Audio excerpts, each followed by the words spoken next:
Right, off we go.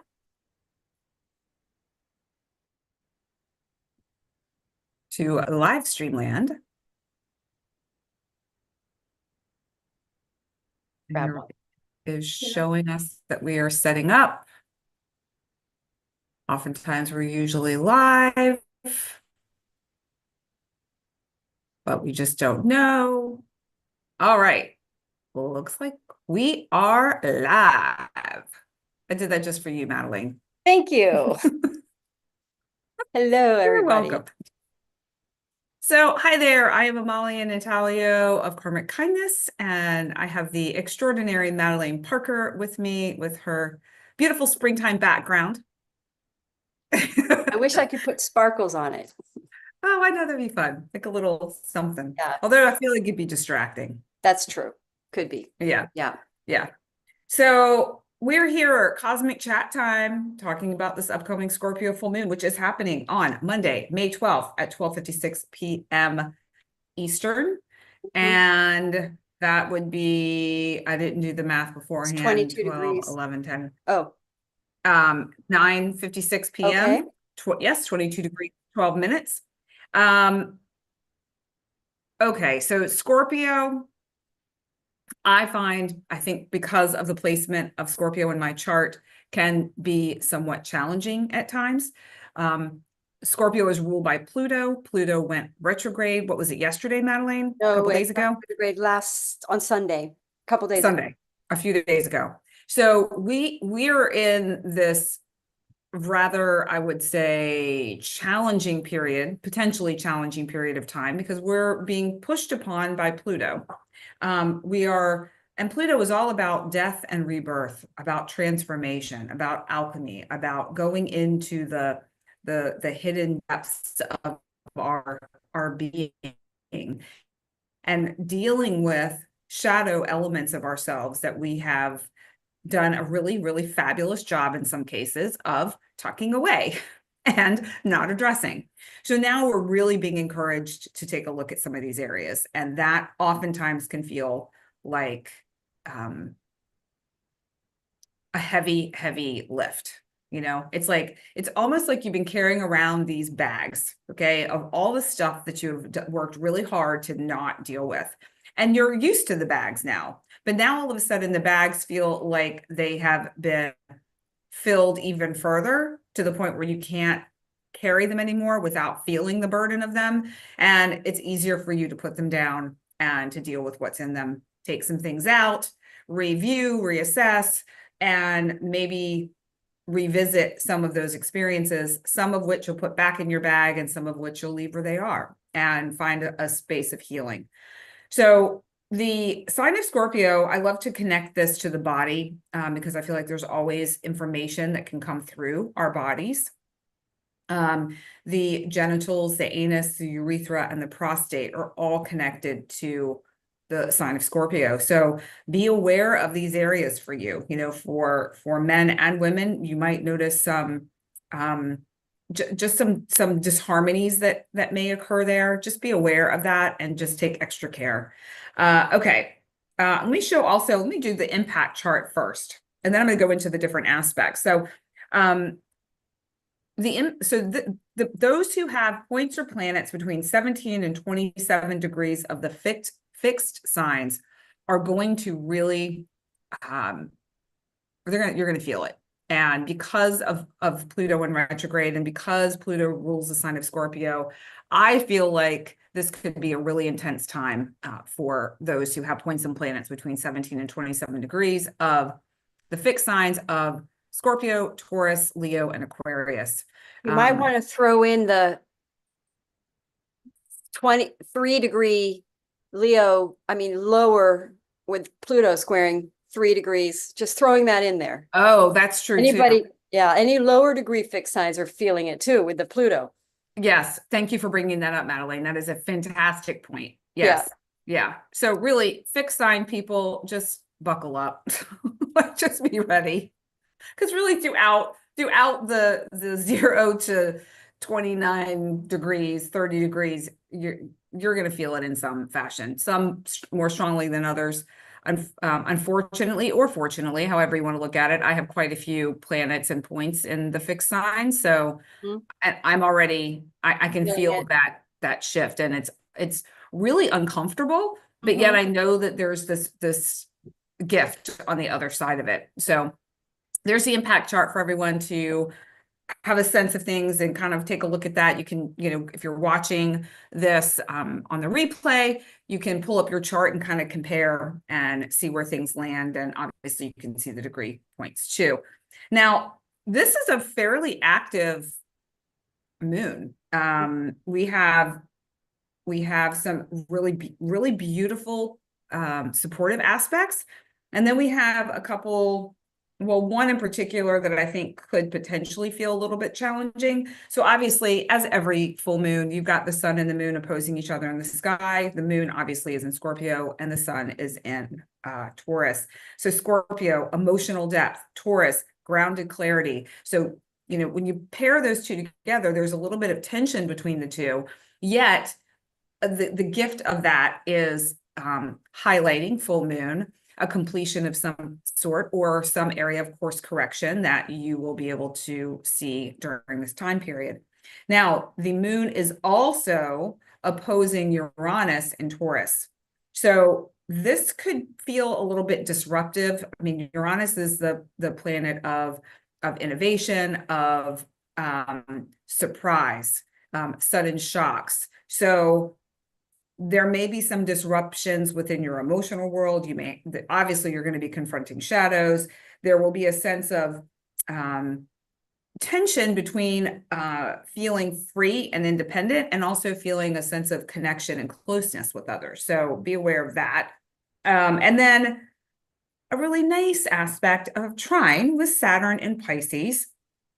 Scorpio is intense. Saturn is a planet of discipline. So now you will be given the opportunity to integrate any emotional depth in a practical way. That's how I see that anyway. That's what I'm holding on to. Anything that comes up, I will now be able to integrate it in a way that feels practical and sustainable. And then we also have the moon trine Neptune in Aries. So there's an intuitive understanding and courage to separate from attachments, which I really love as a supportive aspect to this full moon. And your intuition will be amplified and giving you the courage to move forward in some area of your life due to that Aries energy. Like I said, there is some intensity because it's Scorpio, intensity because of the Pluto retrograde, but yet I do really like the Saturnian and Neptunian support that we have right now. And then I also wanted to bring in the gene key. And I love this gene key for this particular moon cycle for a couple of reasons. Let me pull up the card here. And just so everyone knows, I'm actually patting myself on the back here. And Madelaine, you will be absolutely impressed with me that I finally recorded a video that gives a little bit of background to the gene keys and what this means during these cosmic chats. With all the stuff that you've got going on, that's impressive. Thank you. I haven't posted it yet, but it is recorded. I'm going to do some editing and then I will get it up and I will link it in the description sometime in the next couple of days. So just be aware of that on the horizon.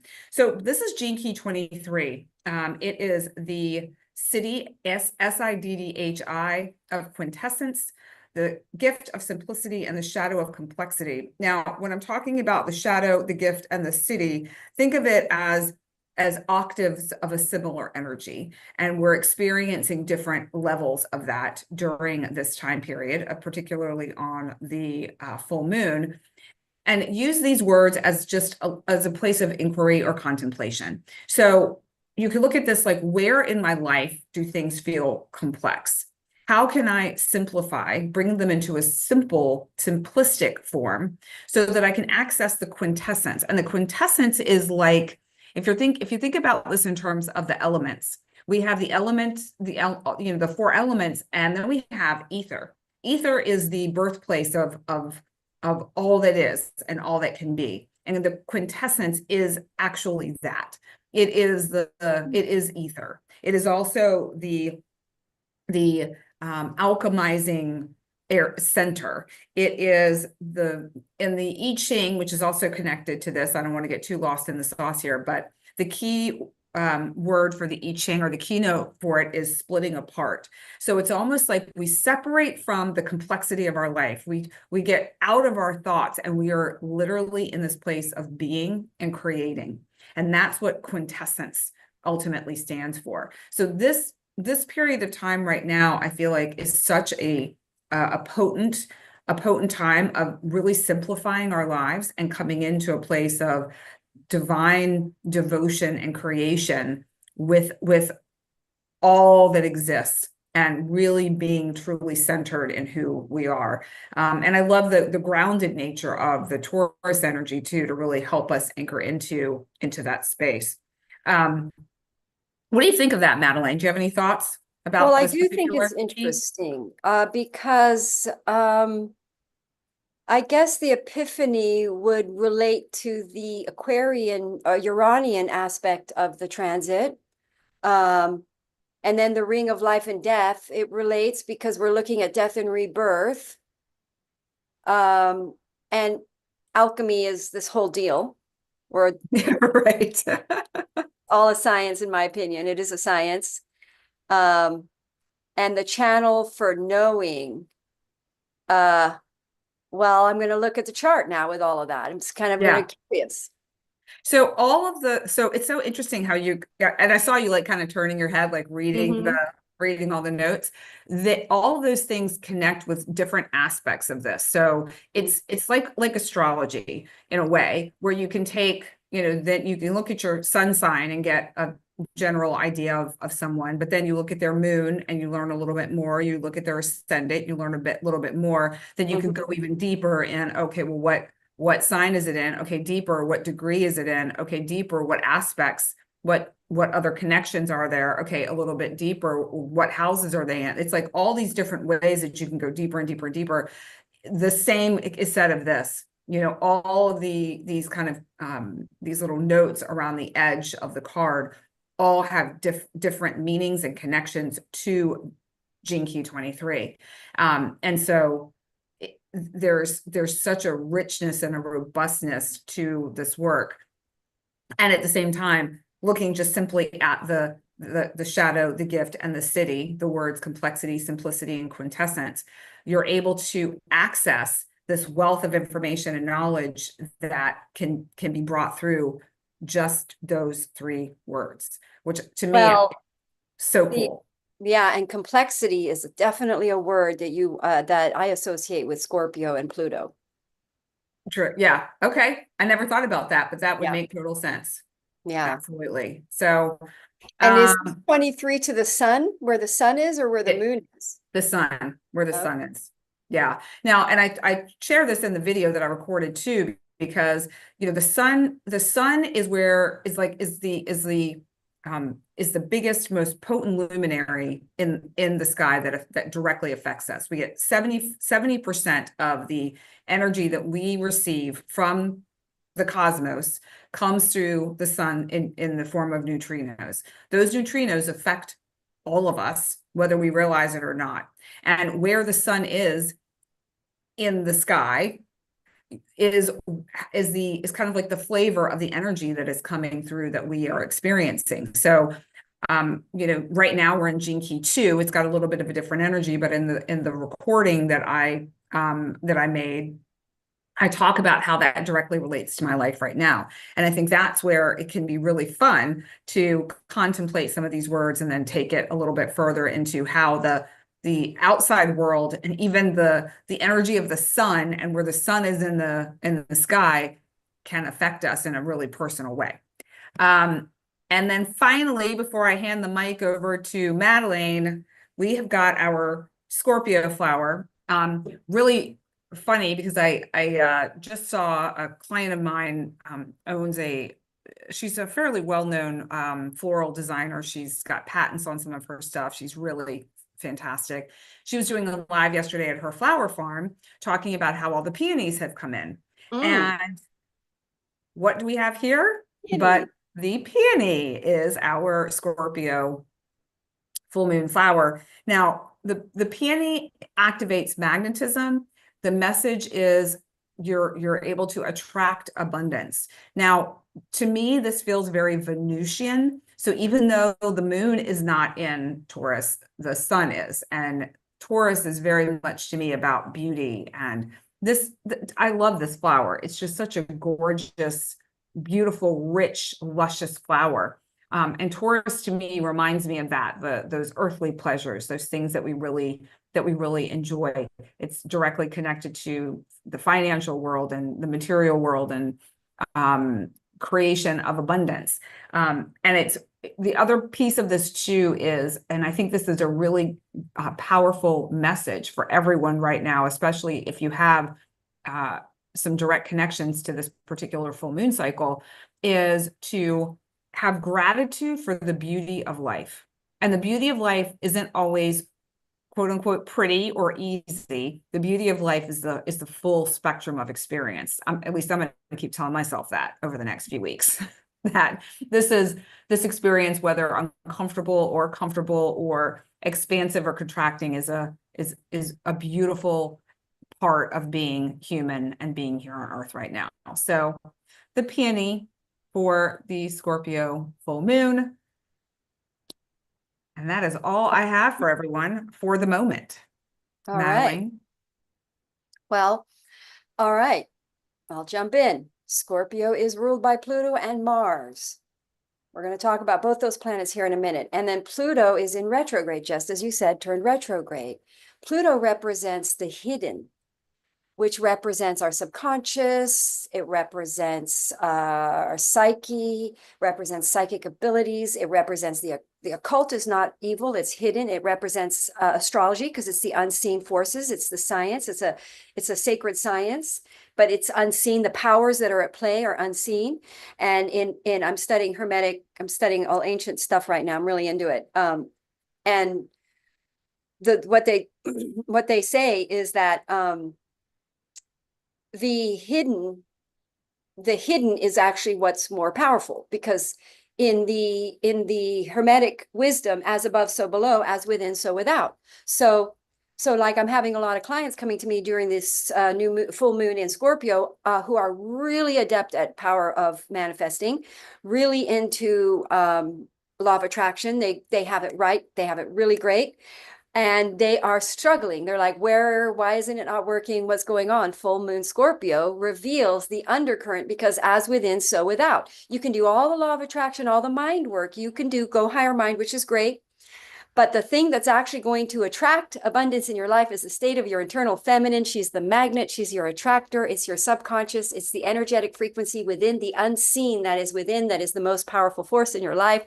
So as much as we may not like to reveal that which is that we have hidden, oppressed, pushed down in our subconscious, a wounding, an issue, the full moon Scorpio, to see now Pluto's going, Pluto travels about 3 degrees and then it goes retrograde all the time. It's always traveling. It always covers back the track that it has already progressed. So what's it doing? It's making us go through something on the external as Pluto's transforming us. Pluto wants to Scorpio full moons want to transform us. I had a big bird just fly up to the window. So Scorpio, we're always evolving. We're shedding old skins. That's the death card in tarot. We're shedding ego perceptions and limited perceptions of who we are. Now, Pluto wants us to keep growing. And as it goes through our chart, it's pushing us beyond our abilities. Issues show up for that 3 degree that is traveling. Then all this stuff shows up. Then it goes retrograde. So you can deep down go in and heal the issue, the trauma, the pain body is Pluto, so that we can heal it, purge it, bring it out into the light, transform it, and then Pluto can take us forward.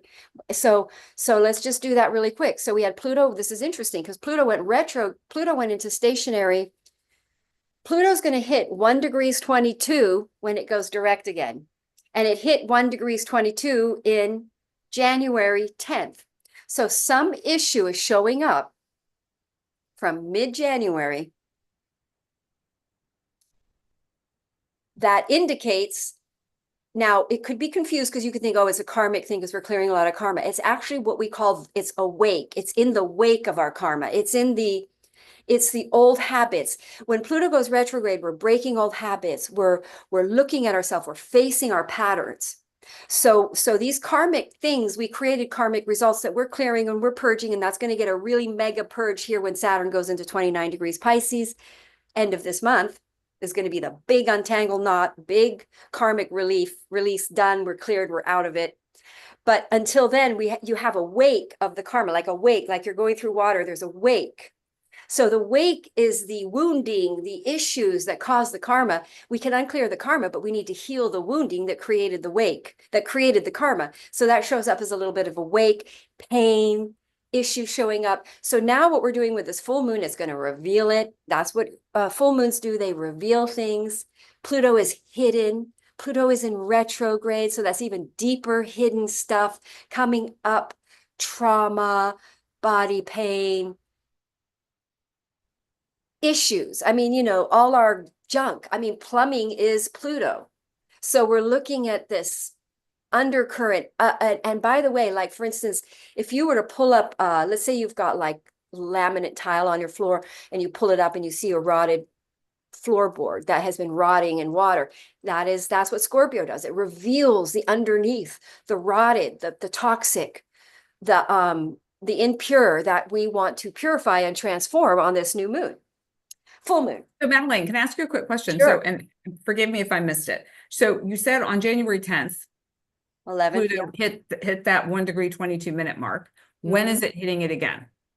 October 14th. October 14th. Okay. I think maybe you did say that. I just missed it. Okay. I don't think I did mention that. That's when it goes direct again. So it's 6 months period. Actually, it's a 5-month period, but you got to give it a little time for shadow. So it's like half the year Pluto is retrograde and half the year is direct. It's always even. Not all the planets do that. So, right, true. Yeah. So this is what you call this full moon is going to be the full moon where it's kind of a doozy. Well, it's a little bit of a troubling one that shows the internal wounding trauma that is causing you to block your abundance. That is stopping you from resonating at the frequency to have what you want. You have so Pluto reveals a fear-based attachment to something. Like for instance, let's say there's a boat. There's a boat and you got to let go of the marina to let the boat out into the water. You got to let go. You got to allow, but so what happens with Scorpio is you have a fear-based attachment to something, which means you don't believe in the creator or the universal protection or support. And then Pluto rips it out of your hands and you're like, but then you're okay. So this is a transformative full moon that transforms our lower density, fear-based, trauma-based, pain body issues, attachments, all of that. Transforms us into faith, let go, flow. And the great thing about these full moons as pain body and you don't like to go through them, the other side is just great. I mean, it's a diamond. It's the process of turning a coal into a diamond. Yeah. So I'm going to go ahead and I got to turn my heating down. Sorry. Getting hot. Well, I had the water going here for my friend's cat that I'm cat sitting, and she was taking a little sip and then she left, and I was like, oh, I can't let that drip for the next water running, hour and a half. Yeah. So, okay, here we go. Did you want to share the chart? Chart, yeah, because there's a lot to talk about in this full moon because we do have quite a few things that are going to kind of play out around it that are going to be challenging because we're going to have a Mercury squaring Pluto. So Mercury squaring Pluto is going to be tough.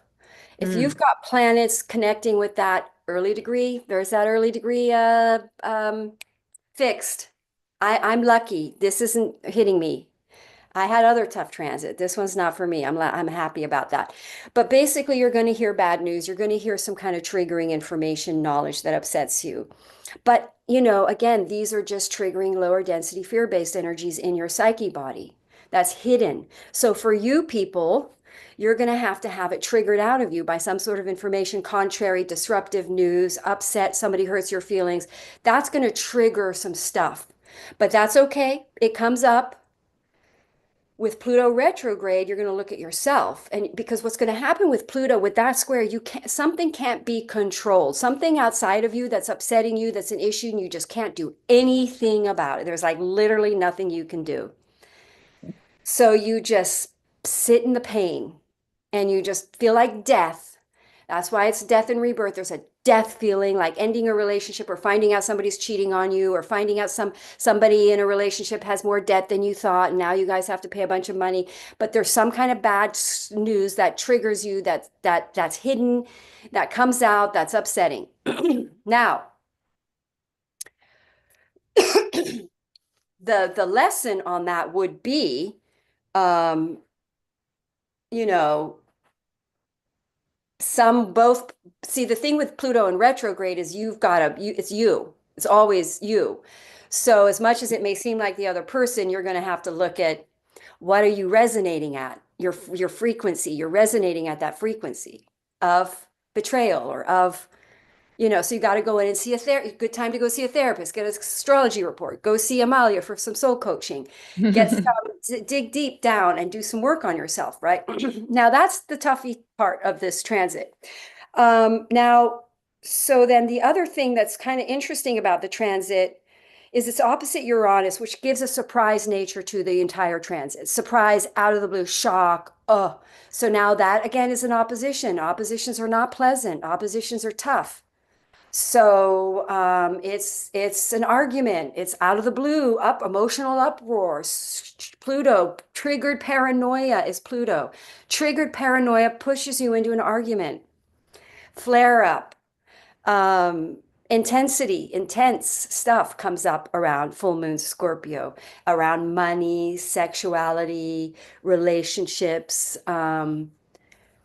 We're activating deep fears, right? So fear of death, fear of being broke, so a lot of these basically what this is it reveals a place in your soul that you haven't grown in trust and in light. You haven't grown in light. You don't know the light is there. You haven't found the light yet around this topic. So you're manifesting it so that the universe and your creator can show you that this is a material result of past energy. You're manifesting because now you're going to transform this, and you're going to transform into a higher frequency inside because of this, which you're going to heal this thing, and you're no longer going to attract this experience into your life. So you have a transformational rebirth. You shed that energy. And so it happens. It never feels good. It's not easy. So that's one aspect that's going to probably be challenging for quite a few people, and that is the challenge of around. Now we've got the South Node and the North Node in on this, so there's a release. So there's a let go. Like for instance, let's just use you find out someone's cheating and you let go of your relationship. You end the relationship. You find out, I don't know, there's some situation, let's say there's something draining your finances, you look in the bank and you end that, I'm just using like an example, you end that, you find out you've got a whole bunch of like subscriptions that are draining your money, you end that, boom, boom, boom, you let go of stuff, you're releasing things, you're releasing your trauma, you're releasing burden things, you're releasing relationships, friendships, or ways of living that are toxic. It's revealing toxic patterns with that Pluto retrograde, and you're releasing it. A lot of people this is the kind of full moon that gives you a bottom out. If you're an alcoholic, you hit a bottom. An addict, if you're addicted to something, you hit a bottom on these full moons, and then you reveal the wounding within you that's causing you to seek escape, that's causing you to run away from yourself. It's too painful. You're running away from, you don't want to feel the pain. On these full moons, you want to feel pain. Allow the pain. I get people calling me sometimes in a lot of pain. I'm saying, just trust the pain, ride it through. The other side of that pain is power. This is a full moon where you're going to transform your pain into power. You're going to feel that pain, and it's going to come in, and it's an old pattern, and it's shitty, and you're just going to go, bam, you're going to pull yourself inside with that empowered center, because we've done a lot of work, a lot of people have in all these transits. You say, not letting this pull me down again. Nope. Powering this up. We're going to grow above it. I'm going to use this pain to propel me to become bigger and better than this, and not let this impact me anymore. Like, done. Not letting it impact you. Didn't you use the word done earlier? Possibly. Maybe when I don't know if I did now or when we were talking Yeah. earlier. So yeah, well, that would Yeah. be now. There would be something done about this energy. Like you're not carrying this, what do you call it? Carrying this baggage, or you're not carrying this fight anymore. Like you don't Yeah. want this anymore. You're clear. You've grown past it. That you're not going to tolerate something anymore. That's now Mars being the now we haven't looked at Mars. Mars is there's a beautiful aspect to this. Let's talk about the really positive side of it. So the beautiful side of it all is that we have Mars building a trine to Venus, a really nice a nice transit right there. So we've got Mars in passionate energy. So if you're in the right relationship, some issue pops up, then you have passionate sex, make up sex afterwards. If a big traumatic situation, we've got passionate lovemaking afterwards. But because there's a positive healing that brings you together. Because the other thing we have is Jupiter sextiling Chiron. And Jupiter sextiling Chiron means we're able to expand, we're able to go forward now with something because we've healed, we've overcome. So in my opinion, this trauma pain shows up, we get triggered, we find our processing around it. We go, nope, I know I've been around this block. I know this pain, what this pain means. Just write it through, get it to the other side, and release whatever you have to let go of, release. And then there's this harmonious, I've healed something, there's a healing. And because of that healing, I can now go forward with something that's more higher vibrational. So there's success as a result of whatever pain body or trauma it comes in, and then you feel boom, because that Mars is in Leo, which is like it's like getting over the hump. I think we get over this hump really quick. I think the struggles of this full moon happen snap and you get over it snap. Faster Would than be you normally fabulous. would over this issue. Whatever issue arises around this Scorpio full moon, I have a feeling we go into transformative powers around it really quickly, like within a day or two. And then you're going to see you see now a lot of times these squares at the same, something gets blocked and it's very problematic and it's blocked and it's upsetting, but then there's other open doors. The universe is trying to make you go this way towards that Saturn Pisces direction. So, which is where all the trines have been meeting all year, have been meeting to that end degree of Pisces.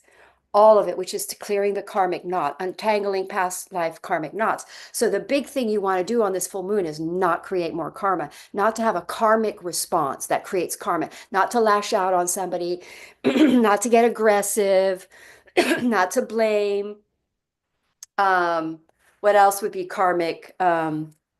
So sort of retribution or get mad at them or try to pay back or anything like that. So you're going to want to walk through this full moon in grace because we really don't want to create any more karma right now. Because if you create karma, it can really slap you right now because we're not really allowed, like energetically in the way the planets are going right now, we're really clearing karma. So what happens when you're really on a mass clearing karma, if you go into a little bit of an old way of behaving that creates karma, it really you trip up pretty fast. Ah, It's yeah. instant karma, like instant bam, like oh, don't Oi. yeah. Yeah. So so basically this full moon is here to transform us into more abundant, attracting is transforming us to be able to be the people that we're needing to be in order to take our next step forward with the North Node. We're going to have Saturn moving into our a new house where a new beginning. So we're literally starting a new 29-year chapter with Saturn in Aries. So with this full moon in Scorpio being ruled by Mars, which is Aries, it rules Aries, we can't do these beginnings unless we have a certain amount of internal strength that we've Mhm. established over these things that pull us down or that debilitate us or that knock us off emotionally. Right. Because Scorpio is trying to teach us to not be so emotionally volatile, emotionally, we're trying to be Taurus. Even. Yeah, Yeah. because the Taurus field wants to activate in our life, which is the energetic field that we create. We're an effortless abundance. We become manifestors of effortless progress in our material, which is what astrology is trying to help us do. So, All uh, right. yeah, I think that's pretty much it. So now we'll go out to how it actually plays out in everybody's chart. Yep. Starting Uh, with Aries. And Starting with Aries. yeah, and anyone that's joining us live, and even if you're catching the replay, feel free to um, ask any questions in the comments. Madelaine and I will check those out. And those who are here live, you've got access to us right now. So if there's something that you want to share or something that's come up, or you have questions about something that we're talking about, feel free to let us know in the comments. Yep, do. I did mention that on a post for people to sign up and ask us questions. So hopefully somebody does. Maybe they Yeah. will. All And right. don't forget the card, Madelaine, for Aries. Thank you. You're welcome. Believe it or not, last time I think we left out two or three. No Well, I way. just couldn't find it. I did it too quickly, maybe, but yeah, I couldn't find them. Aries. All right. Okay, so Aries, you guys have Pluto is going to be in your fifth house. Hang on, let me get to Aries here. Am I the wrong way? Oh, wrong way. Let me get to Aries. Okay, so Aries, you guys have Pluto in your I'm sorry, that's Libra. I always mix it up. You guys have Pluto in your 11th house and squaring Mercury in your second. So that's going to be upsetting news about money, um, concerns about some sort of disappointment or some sort of debt shows up, some sort of bill comes in. You've got Pluto in your 11th house. Um, it could be some kind of a conflict, or it could be conflict involving a friends group, surprising shock energy there, surprise. Then we've got that could be upsetting with we're going to have the South Node in your sixth house. So it could be a stressful thing that happens that you then suddenly release. Don't forget this is also trining the South Node. I hope I put that in there and the nodes.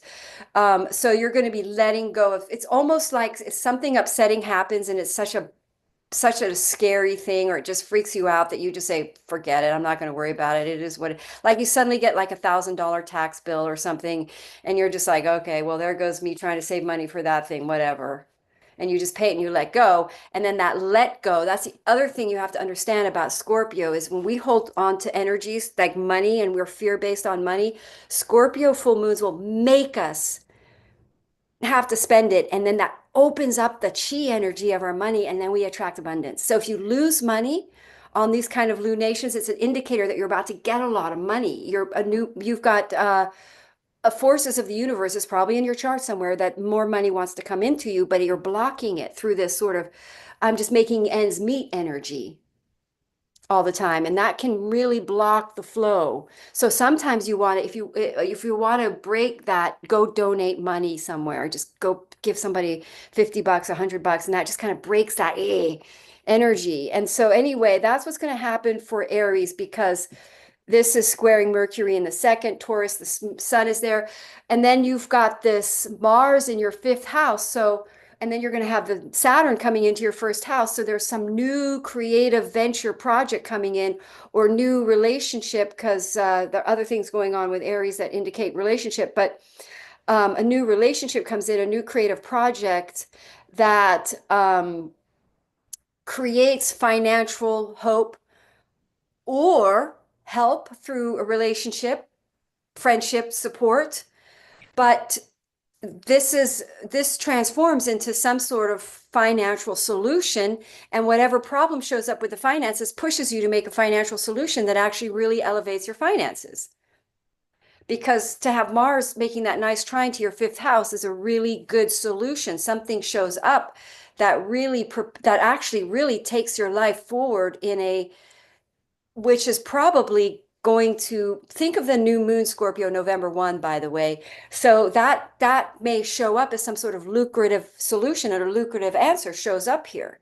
So at the same time that there's some sort of shakeup and fear around money that scares you, a answer comes in, a new solution. It's exciting. You're like, woo, it's fun. A really fun project comes in, and it kind of pulls this other problem into perspective. So, and then that fear about, am I going to make the bills? Am I going to do it? It just sort of drops away all of a sudden, because this is where you have a transformation, because you get to the edge and then you survive it. And I always think of Laird Mhm. Hamilton, who talks about being at the bottom of the ocean. He's a big wave surfer and he thinks that's it. He's going to die. And then all of a sudden something comes along and he's up at the top of the water and he lived and he's like, wow, I guess I'm not dying now. And then you feel like alive and excited again. So that's for Aries, you know. Moon is in your eighth house, so that's going to reveal perhaps a financial debt bill upset. But again, an open door, another avenue opens up that is the salvation. But what that means is that you discover that the universe is there for you and that these are just perception spheres, that the universe, they're really, you're going to be fine. So then you become more of an in faith person. You suddenly take more risks. You feel like life is not as scary. I can just live and let go and everything's okay. So that is for Aries. All right. So Aries, you have this kind of bright, happy card Oh. for an eighth house transit, which I think is rather interesting. But what's so even more interesting about this is I feel like it also has relevance to what you were talking about, Madelaine, with the 11th and the fifth houses, the Mm-hmm. house of Yeah. friendships. And there's an awareness, this openness. You also mentioned perception. It transforms your ordinary perception of things into Mm-hmm. something that could be potentially extraordinary. And you feel more connected to everyone and everything. You have a sensitivity and a compassion for other people, that is very much having to do with the people in your world, your friendships, the groups that you're associated with. So, the white water lily for Aries would be a really great flower to work with or to bring into your mind when you are being activated or when some challenge occurs. Just like imagine this flower surrounding you. Imagine it's like maybe they're raining down on you. Imagine maybe one that's like right here at your heart center, connecting you with yourself. As a way of helping to remedy whatever struggle or challenge might show up for you. So, you have any Oh, thoughts? yeah, because that's the orange color, which is creativity, which is Leo.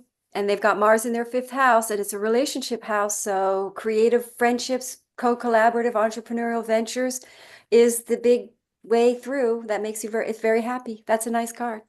Yeah, it is. It is a nice one. All right, Taurus. Taurus. The Taurus field. I've been loving the Taurus field. The Taurus field is what Taurus is all about, which I will talk another time.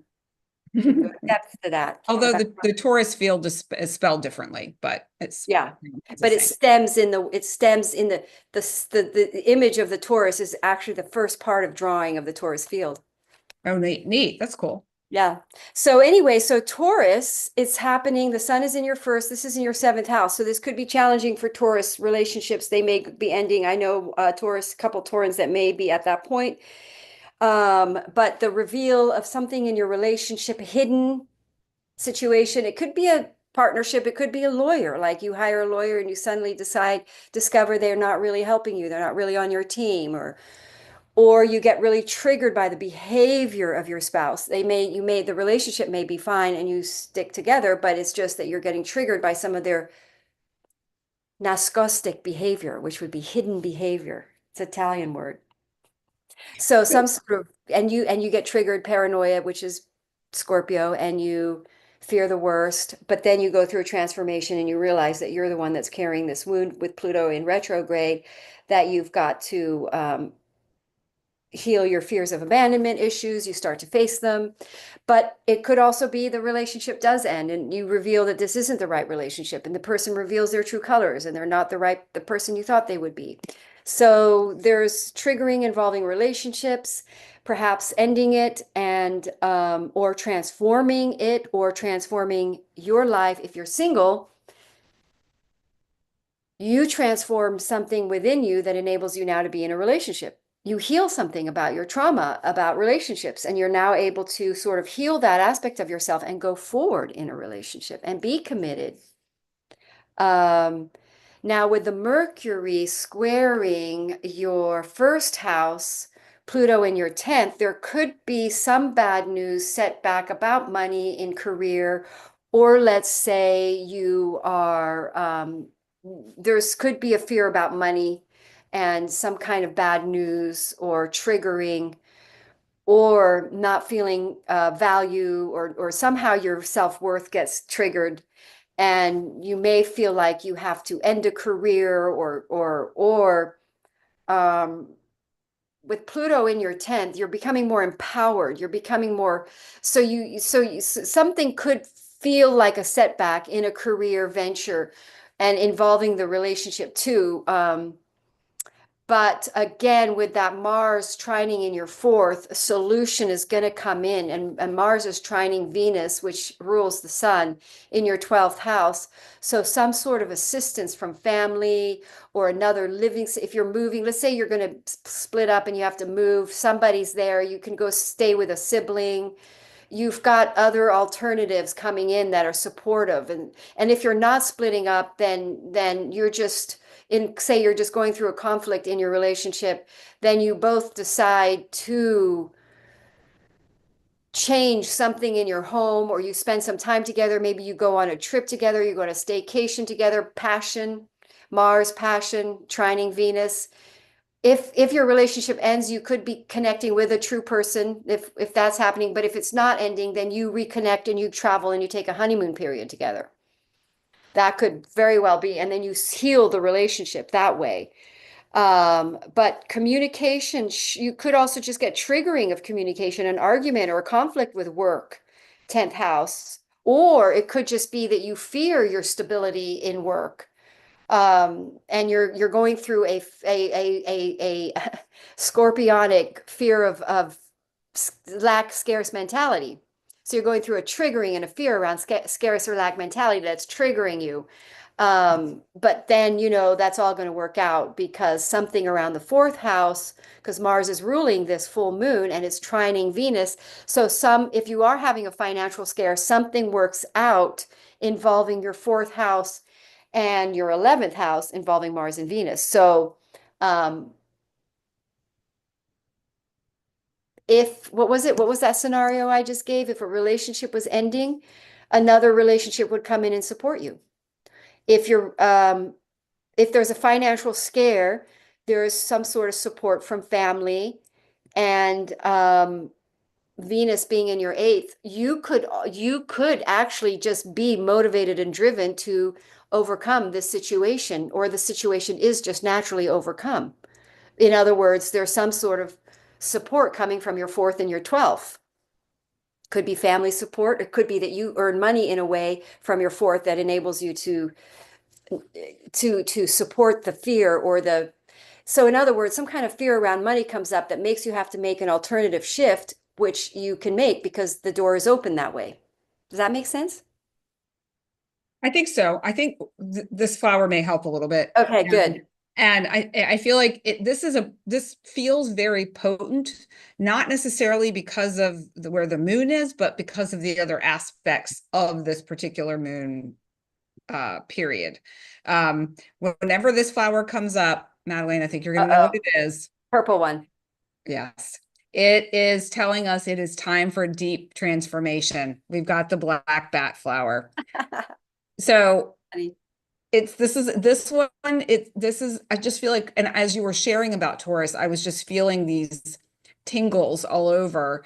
I have a Taurus moon, but it felt more related to what people will be experiencing who have a strong Taurus placement in their chart. This is a profound period of time. You've got these karmic points that are being hit. I mean, you were talking about the 4th, the 7th, the 10th. These are like the aspects of our lives that tend to hit us the hardest: relationships, career, and our home. So you're going to feel this. Now, it's okay though, because we have the black bat flower that is allowing us to have that confidence and fearlessness to face whatever it is that comes up. It awakens these parts of us that maybe we have purposefully left dormant and asleep. It gives us power to propel ourselves forward. It allows you, and for those who are listening who have Taurus in your chart, just see what comes up when I say these next words. Where in your life are you going with the flow too much? Where do you need to speak your mind? whatever popped into your head, whatever thought, idea, person, situation came up, be aware of that going forward into this moon cycle, because that will likely be a place of discovery and a place of expansion for you, albeit uncomfortable. But the black bat flower for Taurus, fearlessness, moving forward, courage, those are the key words that I'd like for you to hold on to. Yeah, I was funny. I was thinking it was going to be toughest for Scorpio, but maybe it's toughest for Taurus. I feel like both of them, though, both of them will be tough, and I mean they're Yeah. opposing signs, so there's that connection. The sun's there, Yeah. so Here's yeah, the thing, that's interesting because you can do all, like we've talked about this. Like I love all these spiritual healing techniques. They're fabulous, and I highly recommend them all, especially now when you locate that deep wounding or that deep issue, because these things show up on these full moons no matter how much work you've done. yeah. But you're going to want to be grateful for that, because then it's out of you.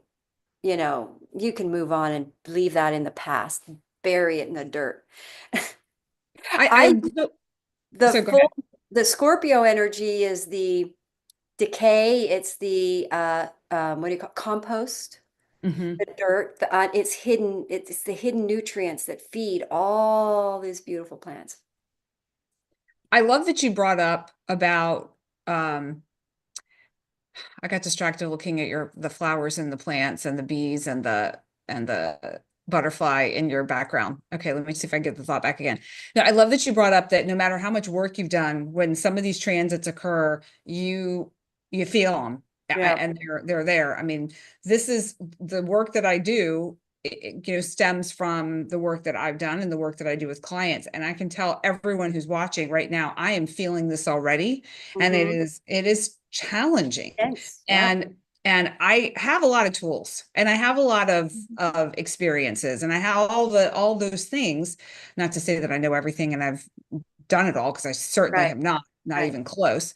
But you can't really ever be done. But Right. it definitely helps if you have some modalities or some mentors or coaches or people that you can lean on to help you see what you might be missing, see what is hidden.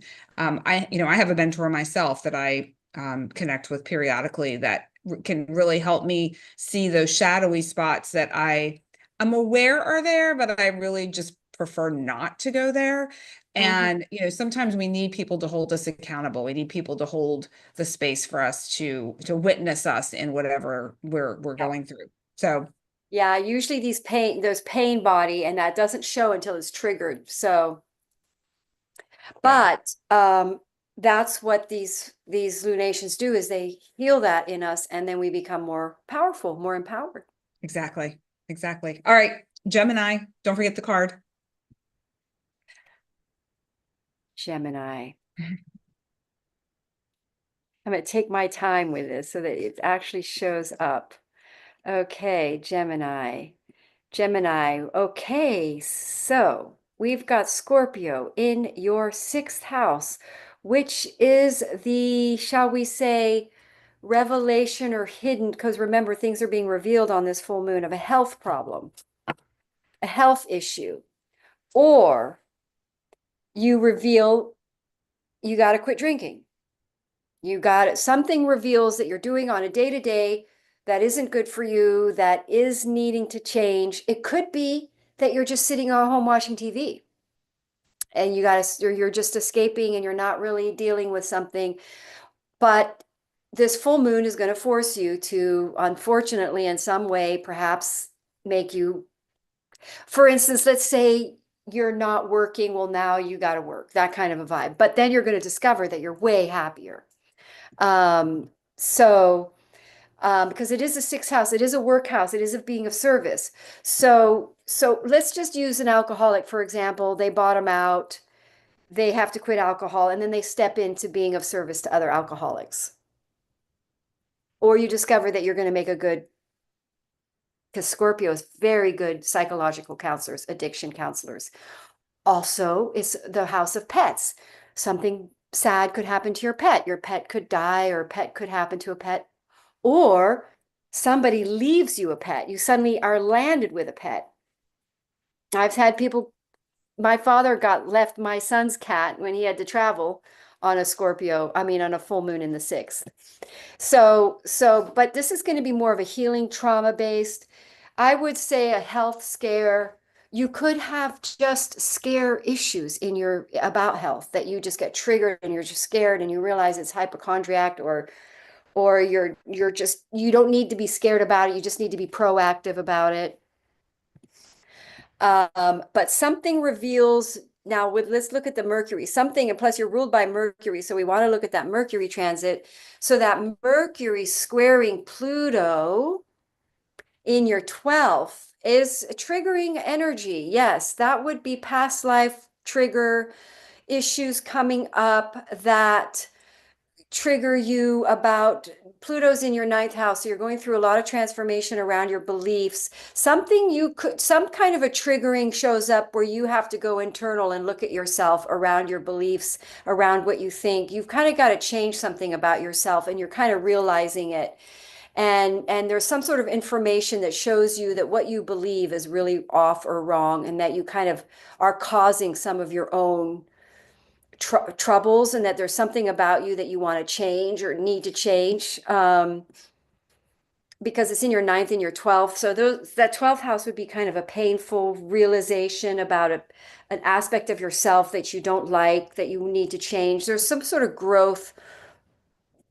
There's definitely some sort of growth around who you are, shifting your beliefs and your perceptions to sort of change who you are. Some kind of a frustration or upset shows up in your sixth house that changes your belief, and that makes you see that there's something about you that you need to change. Information comes in that either hurts you, but then you do some reflection on it with that Pluto in retrograde. And then you realize, it could be that you realize it's triggering you to take an addiction or be addicted, and that it's sourced in some sort of belief that perpetuates the addiction.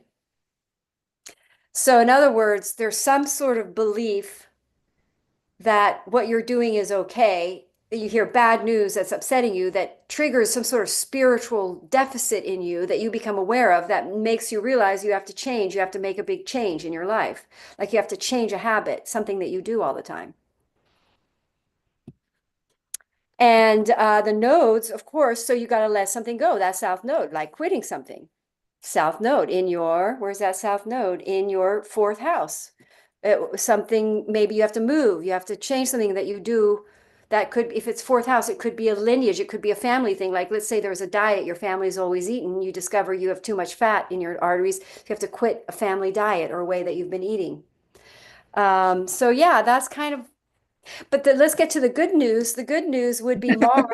I forgot about that part. Mars in your third house, which is a communication house, which then, and Venus making that trine to your 11th house, which then motivates you to really kind of communicate or reach out to some sort of group friends or connect with a lover relationship.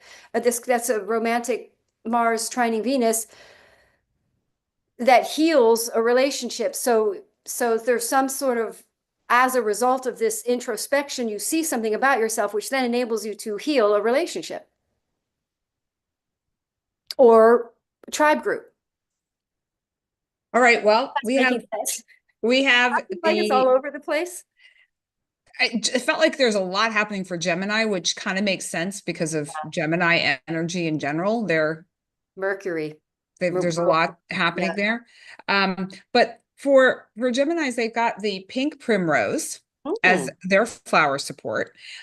This is preparedness for rapid growth and expansion. So I don't know if you touched in on Jupiter for them, but that feels like a very much a part of the story. Yes. At least from the Jupiter's flower in their first perspective. house. Jupiter's in their first house, so it is important. Yes, Yeah. good for bringing that up. Yes. So the pink primrose, Chiron. this is time. It's It all is around time. communication. It's all around communication for Gemini. Okay.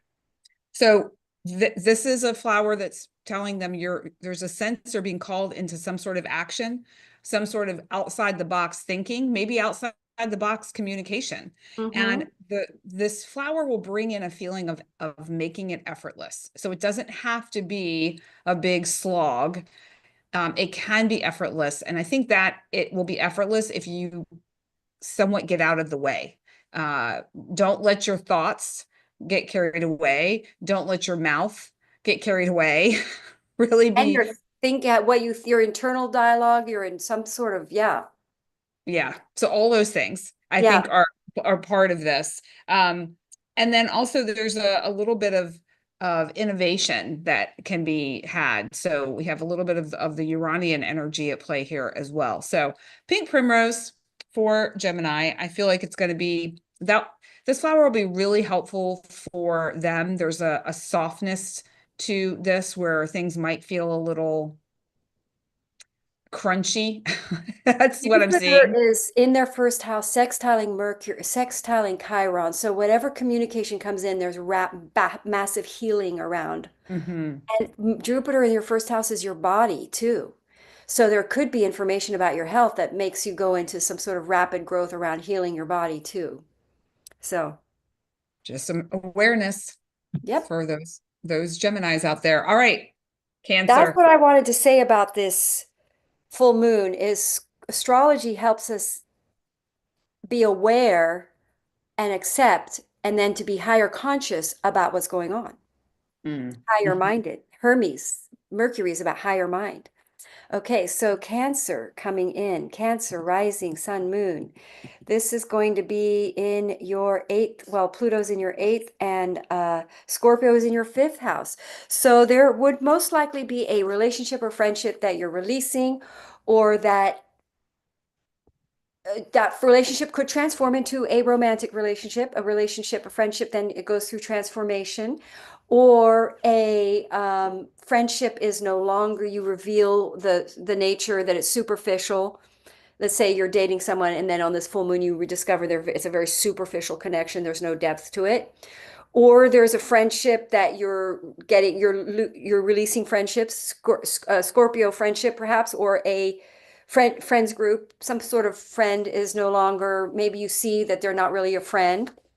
Um, but then also there was a new moon November 1 where November 1st in 2024, where you may have made a new connection with a friendship, which then shows up here, which shows up more into a venture, on entrepreneurial venture, co-collaborative. Um, so let's get that Mercury placement in here. Where does Mercury go? Mercury is in your 11th house, squaring Pluto in your eighth. So you could get some triggering news information from anywhere really, but with Pluto in your eighth, it could trigger you about resources, financing, your taxes. So there is some sort of harsh news and but um, there's that Mars in your second house, which trines Venus in your 10th. So that's really great. That's a relationship perhaps coming in, a new relationship, friendship, or like a sexual, passionate connection there happening through work house. You could meet somebody with Venus in your 10th that's a work related relationship, or you get involved in a co-collaborative creative project, which which is an exciting thing that's starting. So it could be a result of that new moon I met some people around that new moon in November that asked me to maybe write some courses and teach a little bit. So that could show up for Cancer rising in this full moon.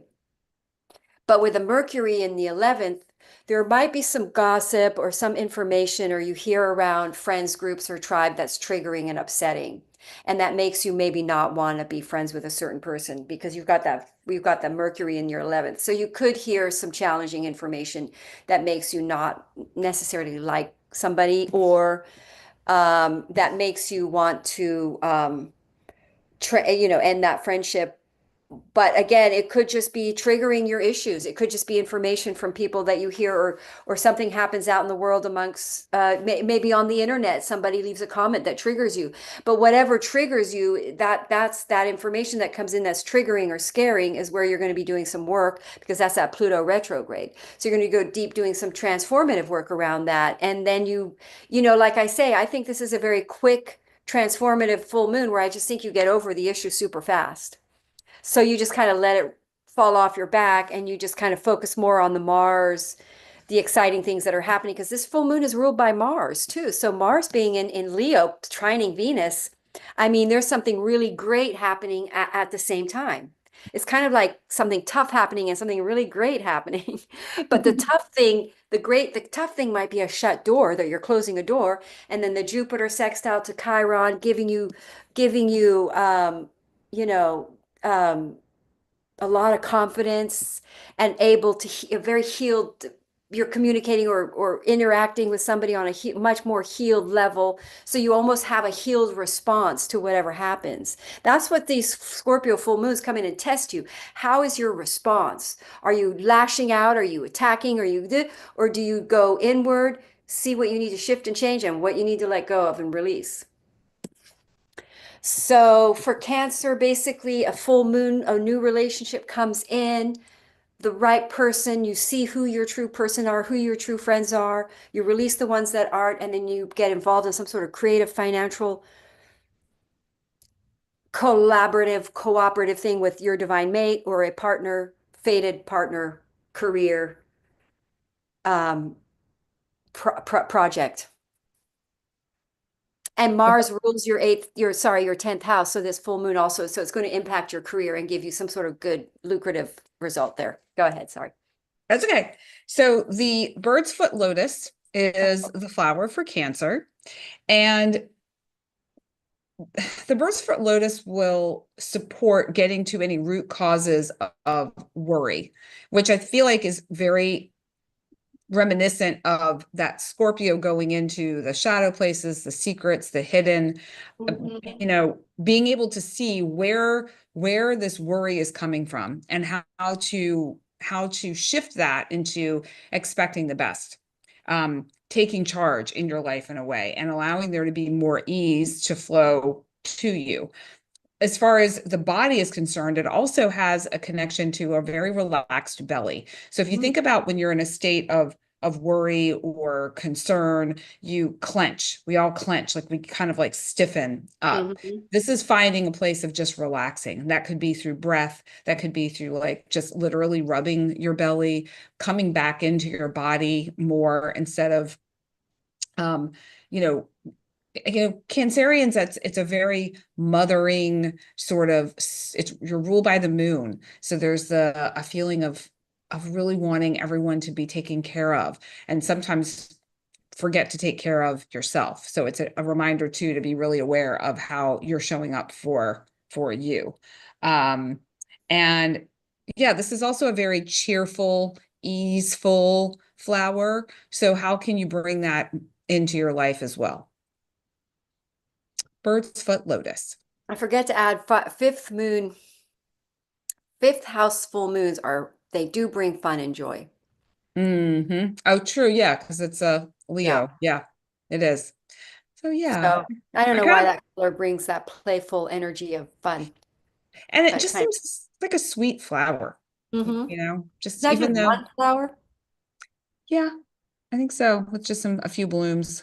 Because it could be friends, Mm-hmm. Yeah, free sweet. time, fun time, party time. All right, Leo. Leo, talk about fun and party time. That's right. I love these elect they're electrolytes, gels, Oh, gummy. Yeah. gummies, just to give you a little more electrical power. We need more salt in our bodies. Mm-hmm. I discovered that. It's true. All right, Leo, you guys have Scorpio of your fourth. So moving, full moon over your fourth house is you reveal trigger traumas related to your mother, or you discover your mother's sick or something's up with your mother, or you get into a fight, conflict with your family, mother, or it just reveals some sort of toxic patterns in your family. Family toxic patterning can show up. Or you discover you live in a house that has mold, has root problems, has foundation problems. You have to move. Hidden things reveal. Maybe you discover your mother was sexually abused. I don't know where I'm going there, but I mean, that's, Scorpio. It's like crimes, things that have been hidden. It could reveal that your house, you have a debt connected to your house, or it could be a tax. You suddenly get a big tax bill for your house. Or you literally discover plumbing problems. That would literally be plumbing problems. Or you discover that you want to leave where you live, or you could suddenly decide to transform your house. Like you suddenly decide you want to just completely do something completely different with it and change it and move the kitchen into the bathroom, like totally flip it around. Something like that. You want to transform your home living situation. That would be a big change. Yeah.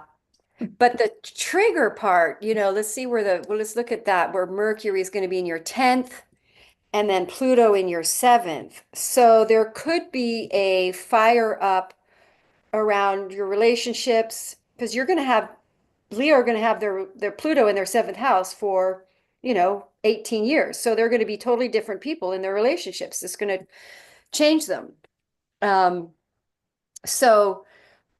Pluto in Aquarius is not as bad as Pluto. And I had Pluto in my 7th house in Capricorn. That's a whole different vibe. Boy. Pluto in Aquarius is lighter. But there could still be an upset there. There could be a big disagreement about money and work with a relationship. Could be a big disagreement about marriage, getting committed, like, do you want to get married or not married or something, or move in together.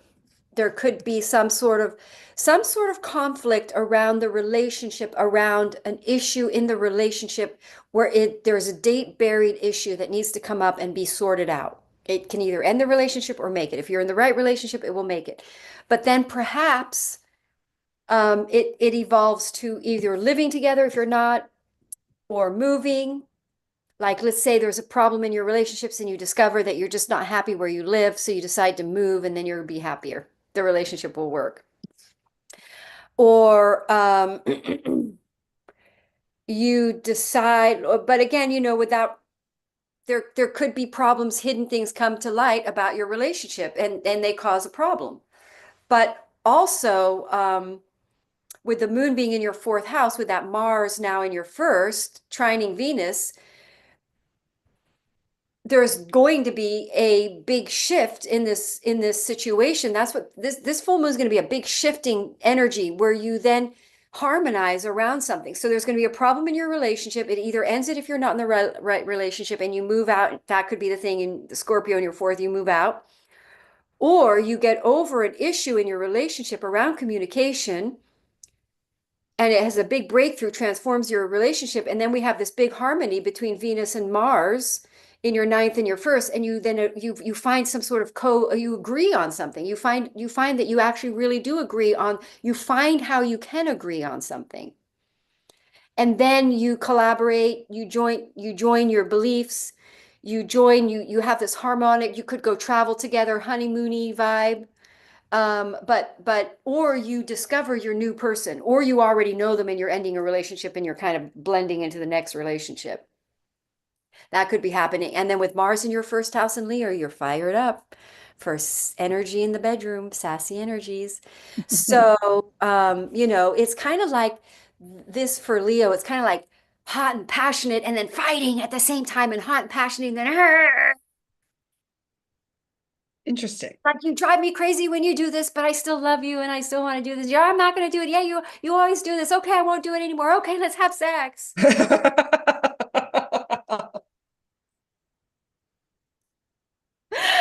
that's sort of like something So like that. Madeleine's theatrical history is coming out. Because I grew up all over the world, you know. I lived in a lot of countries. I didn't speak the language, and we had to act. I remember going to buy milk. My mother sent me, so we pretended we were milking a cow like this. I didn't know the word for milk. So so when I can't think of the Cute. words, I got to act it out. That's great. I love that. Another reason why I love you, Madeleine. Oh, thanks, Amalia. Yeah. Okay, so we have the Icelandic Legion for, and I'm trying to do this so people can actually see there's a lot of activity with this flower. And this is a flower that grows close to the ground. So Mm. this feels to me like a very much an opportunity for, I don't know where to put it so people can see it better, for a grounded kind of energy. It's important to have that. It's like almost like we're rooting our energy to the earth. And I think you used similar language earlier, Madeleine. There might be a feeling too with this, like be aware of times you experience like a lack of follow through where you would like to do something but you don't actually follow through on it. That could be an ancestral wound that comes up for you to Hmm. see. um, Yeah. an opportunity for empowered communication. So how Oh. are you communicating? What are you communicating? How is that moving you forward in some way in your relationships? Maybe with your family that has a direct connection to perhaps your career. And then the other part of this that I feel like is really important to mention is that by strengthening yourself, like your own inner world, your own inner resolve, that strengthens others.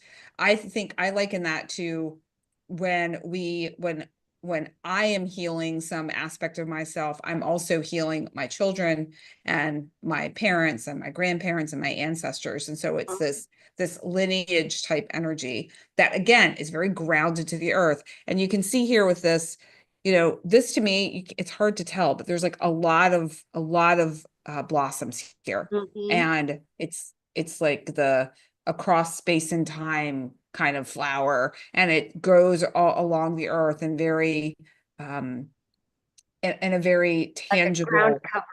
yes, tangible way. So the Icelandic lichen for Leo, really supportive. You could even imagine this at times if you're feeling a little bit overwhelmed, as like a little blanket, like a blanket made of this and wraps around you. That might be comforting in times of challenge. So That card, are you ready for me to chat? yeah, go. Well, that card really reminds me that this full moon is a moksha liberation, spiritual liberation full moon, which means you have spiritual growth out of it. You become more enlightened, you become spiritual, you come more in the light as a result. Mm. It's a moksha house, which means you become liberated as a result. So whatever ends, if you end a relationship, you feel liberated.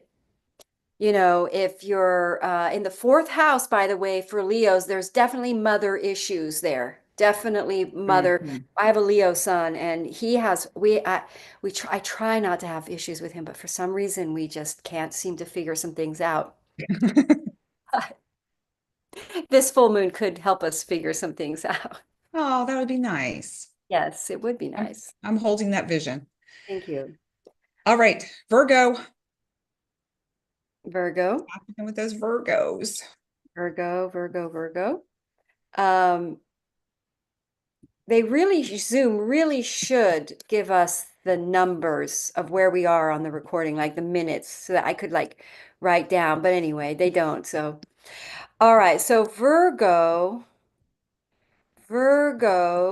let's get Virgo on this chart here. So Scorpio is in your third house. So wow, that's all going to be about talking about communication. We've got Mercury in your ninth, squaring Pluto in your sixth. Perhaps conflicts, so conflicts, disagreements, shifts in beliefs, some sort of a perhaps some information comes in, or you discover something in your life that's hidden about your health or your day-to-day or your beliefs about yourself that is triggering and upsetting, shifted some sort of conflict in beliefs between somebody that's close to you, or some kind of a conflict occurs that stresses you out. But that this full moon, and it's in your third house. I forget there's such a connection between communication and this full moon. It's very interesting. So for Virgo in your third house, you are learning a communication lesson. Some sort of information triggers you, communication surprises you, shocks you. You're really shocked. Third house could be a conflict and an argument with someone, but then you could be with a sibling. You get into you may learn a truth about what somebody thinks about you. You may learn a truth about your sibling. Um, you may learn a truth about a neighbor or something, and there may be some sort of conflict in neighbors or somebody near you. It flares up, but then you hear information that stresses you out, but it shifts your belief system too, because it's squaring that Mercury, and Mercury is your ruling planet, and it's in the ninth house. So you're going to have some sort of change of mind around this, a big change of mind. But then with that Mars in your 12th sextile, trining your Venus in your eighth, that's travel or transformative shifts. So something goes on here in the Virgo life where they have a belief system shift, some sort of toxicity, toxic belief system or internal dialogue, some sort of toxic communicating patterns flare up as a problem, which then transforms them to learning that they want to be better, or they want to, because with that Venus, so that then that Mars, then that shifts them into wanting to believe or to learn or to shift their belief, or traveling makes them open up their mind. Something about the Virgo that they're not seeing about themselves that's causing problems in their lives around communication is going to have a breakthrough, which then they can heal a relationship. But it doesn't have to be the same relationship. It can be that they discover something about themselves with that Pluto retrograde in the sixth that causes them to have problems in relationships. So then they're learning, and it's about communication. So they're learning about attachment to people around them and their communication styles as being a source of problem, which they then have to transform and grow beyond and shift their belief around. Does that make sense? I feel like I had the hardest time with Gemini and Virgo because they're Mercury ruled, and Mercury's doing something weird with Pluto. So it's like they're both those sides are learning how to be more authentic and communicate truly and stop manipulating. Well, the Grevillea, the flower, is Mm-hmm. pretty much spot on what you were saying. You before Mm-hmm. you even got to seeing that it was in the third house. This Yeah. card had popped out, and the message is fearless speech and Ah, speak your mind. Very there you go. Yeah. communication related. So I feel like everything that you were saying that connects to that is very much in tune and in alignment with the flower energy as well. It's also the ability to deliver a clear message from a place where you're authentic in your interactions. Right. So, Virgos, I don't, and they're not quite like Gemini as far as like they can change their mind quickly, or be like, or Libras that can be chameleon like at times to keep the peace, but they also are this like goddessy earth energy where they don't really want to rock the boat either. So there's that part of it too that I think factors into this. And then it also, this Grevillea also gives Virgos um an energy of being able to express their thoughts and their feelings with others in a way that enhances the relationship. It's not something that would maybe Structs. hinder. Yeah. Yeah. So, and the other thing too is if you look at this, there's a lot happening with this flower. There's all these like little like tenderly looking things here as well. I kind of liken it to lines of communication, you know, Yes. how you're communicating and connecting with other people. So, you know, for this, I would maybe use it, think of it whenever you're in interactions with other people. If you bring this flower to mind, like an expander or an enhancer to whatever you're saying. It's just like, it's just kind of amplifying it to a way that somebody can hear it or receive it. That's what I was looking for. Receive it in a way that you intended. So Yeah, it almost seems like Virgo and Gemini or whatever the Mercury ones, they can communicate on a superficial level very well, like happy, chatty, all this. But then they get, if they have more complex emotional issues involved in their relationships, I almost don't think they know how to deal with that or uh-huh. communicate on that level. So this full moon is going to teach them how to dig deeper and communicate more authentic and more truths and come up and speak stuff that's undercurrent in these relationships that's causing upset, perhaps. Yeah, I mean, and I feel like that's where the discomfort comes in is Yes, to actually talk about that stuff. yeah. Yeah. All Okay. right.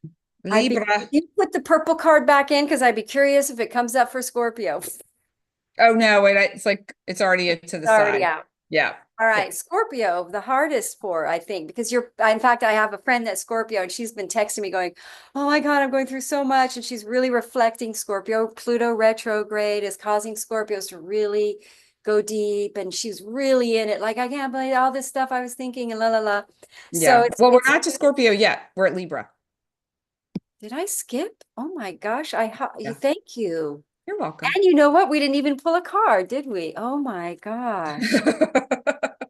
Thank you. I can't believe I did that. Okay, I You're welcome. rushed. Libra, Libra, Libra. Okay. So Libra for Scorpio is your second house, right? So Yeah. that's triggering you around money. And you got the sun in the eighth. So you're going to have some sort of fear of feeling financially stable, or you're going to discover that you don't value yourself. Sometimes those full moons in the second house are really painful because you get rejected, or let's say you applied for a job and you didn't get it. You get these really low self-esteem feelings. You don't feel value.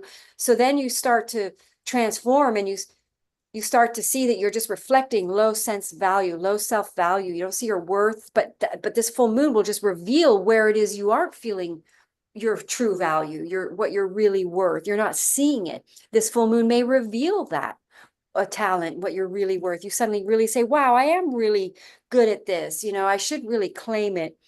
And then we've got this Mercury square in your eighth house. Again, they're in the fifth house. Wow. So you are going to get triggered around money and joint resources. If you're married, your spouse could suddenly say, we've got a debt, or I got to pay this back, or a friend. Also, this is your fifth house. You could feel communication that triggers you from a friend, or there could be a friend ending a friendship or relationship, or a disappointment, or a friend, or a truth comes out. But fears, ultimately, this impacts your sense of value, your worth, and sharing resources. And so a hidden cost could show up that kind of freaks you out. But then we've got the moon does make a nice trine to Saturn. Well, that's as the moon transits. But let's really look at that Mars in your 11th trining your Venus. But there is some really nice sort of opening up with a new relationship, or if you're already in one, the relationship has some sort of honeymoon pink phase where the relationship really solves this problem. You join there's some sort of a solution around this problem.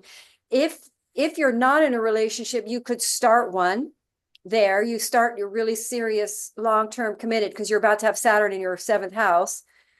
So it could be that you're ending some sort of divorce, joint resource, financial obligation, or like you're at the end of having to pay somebody some sort of payment from an annulment or something. You paying taxes off on something, and now it's over with, and now you're free, and now you can really enjoy a new relationship, a new beginning with your current relationship. But basically, there's a hump and a scary triggering around your finances or around getting divorced or around some sort of, because it's going to your fifth, Pluto in your fifth, some sort of way you've given your power away in friends. You've given your power away to friendships and friends, which impacts your low level of self-worth, or something that impacts your money in your eighth house. So it can just be psychological fears, you know, triggering some deep psychological fears of being abandoned and you know, rejected, you know. But basically, there's a transformation occurring in your financial house. So whatever gets shown up in this triggering and these fears also reveals a brand new beginning or a way to make income that makes you realize that you're okay and that the universe has got your back, and you have this no sort of restored, wow, I can just sort of land on my feet. I'm okay. But there does seem to be some sort of a crisis and an upset that occurs around the same time. Again, if you have no planets there, you feel it very mildly, but information around a friend, secrets, hidden secrets around friends that make you not want those friends anymore. That's a biggie. Or you discover someone who's a friend, you end the friendship status and you turn them into your romantic partnership. But there's a definite shift and change around friendships here, and involving, which then you align up, you have better, you're making friends with people that don't value you. Then you raise your value in those friendships, and then you become more higher frequency energetically within, and you start to attract new income, new beginnings, and you resonating at a higher frequency. So your income is increasing, improving.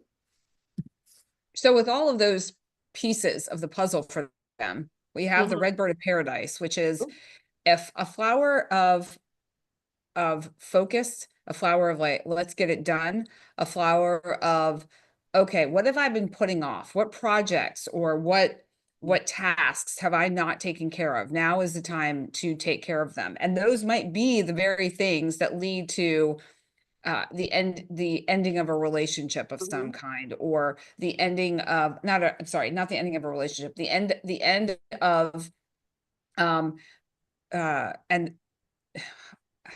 sorry, I lost my thought for a sec. It's not the end, it's the start of something.